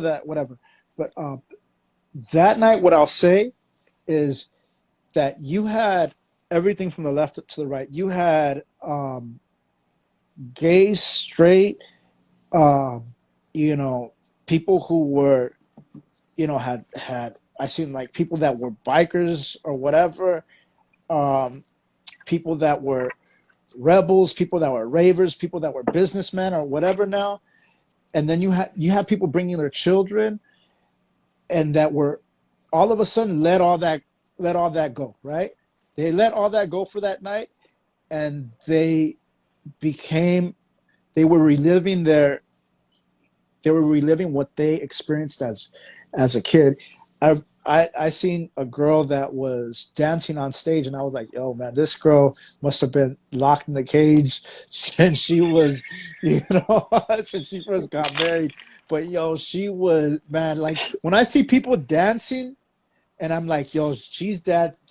It just felt like everybody was. It honestly felt like a rave, bro. Like I remember one time I was DJing, and I'm like, yo, these people are bouncing off the silly, like they're dancing on the silly, bro. Like, and the vibe was so good, bro. It was, I'm pretty sure you've seen the the post what everybody was saying about it, Yeah, and yeah, and I haven't seen that happen in LA in such a long time, where people were just speaking, so positively about an event, and I'm just glad to have been part of it, because it takes players win games, but teams win championships, and I'm glad to have played my role in it or whatnot, and yeah, man, um, you know, I I'm glad to not only have been part, but to experience that feeling that happened that night. yeah. You know, Yeah, we so I read it. I read it as a good thing for what we do, yeah, for pages for everybody, because mhm, when you get into a production like that, this is a big mhm, production. You mhm. got to have big players to be able to pull that shit off. You know what I mean? It gives us the smaller groups the opportunity to be like, damn, like this is gonna be Okay, good for everybody. I want to stop you. I don't think you have Yeah, to have big players. You have to have the uh, right players. exactly. The right players. You're right. You're right. The right players. Yeah, you got to have the right Mhm, players. The guys are gonna know how to do it. We had an event a week before that event. We had Tony B, Michael Trance, Modern Romance, Matt Johnson, Jose to Hype. We had them all here in Vegas. We're like, you know what, dude? Like, I guess money is not an issue. We're just gonna do whatever we can to make it as best as possible, and we blew it out everywhere. And like a promoter, finally, I was like, dude, I wanted more people. Obviously, that's what you always want as a promoter. mhm. And there were some hiccups and stuff like that, but we had a great event because it was about the music, for the love of house, and it brought us into that era, and the people that made it were very happy. So we were already on cloud nine, and then the house issues happens, and I'm over here in Vegas going through all these posts and seeing it, and I'm like, damn, this is so good for everybody. It's so good for all DJs, party goers, producers, promoters, whatever that you had your hands in, that was something great. And I hope it keeps just keeping our scene alive, because that's what Yeah, it's doing. this is what I'm gonna say. I think it's recharging. That wasn't just a party. I think it's gonna recharge a movement, because um, when I going back to when I was a kid, because one thing, I study history, and one thing, going back to when I had first got into it, there was only two scenes. There was the east side, and there was a west side, and the Mm-hmm. dopest scene, believe it or not, was the east side, which is considered what we are, like all the Hispanics in LA. Mm-hmm. And dude, you like the west side parties didn't even they didn't even rival what we're doing. But the thing is, we all got to work together, bro. Yeah. We all got to work Yes. together. We all got to work together. Like Mm-hmm. we all have to work together, because this is what I've always said, bro.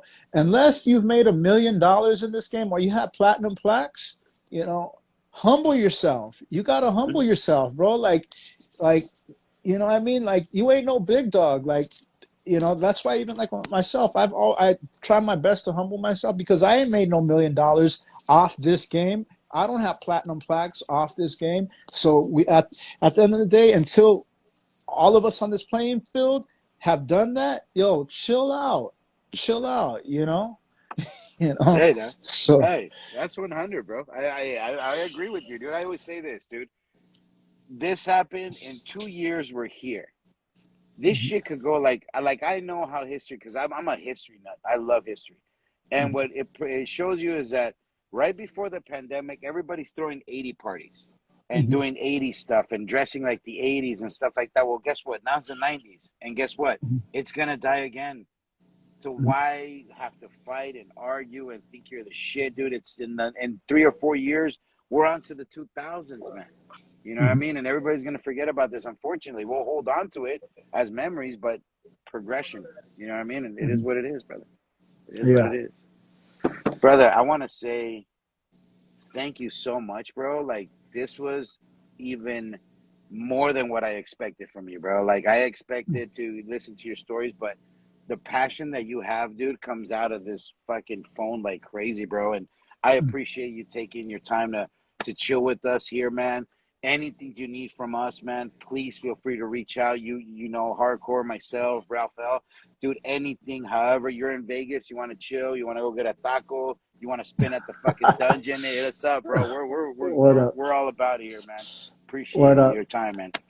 I want to give a big shout out to my big bro, Jerry Moraz. I've seen him, on the and people. You gotta interview Jerry because honestly, he was the backbone of Power Tools, bro. Honestly, I bro. already got him. I already got Okay, him. word up, word I up, word interviewed up. him, and check this out. When he came last time, I had him DJing.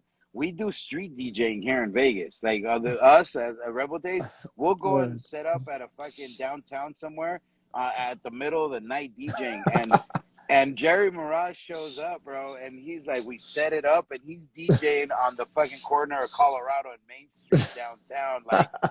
Dude, it was the best moment. Yeah, Jerry, super cool guy. Ever since we talked the first time, we've been really good buddies. He hits me up all the time, and super cool cat, bro. So, Word up. much love to Jerry, man. Shout out to everybody in the chat too. Shout out to everybody who stayed logged in. Nothing but love, and let's all keep this rocking. Word up. That's right, man. That's right. Well, thank you. Any last words before we're out, brother?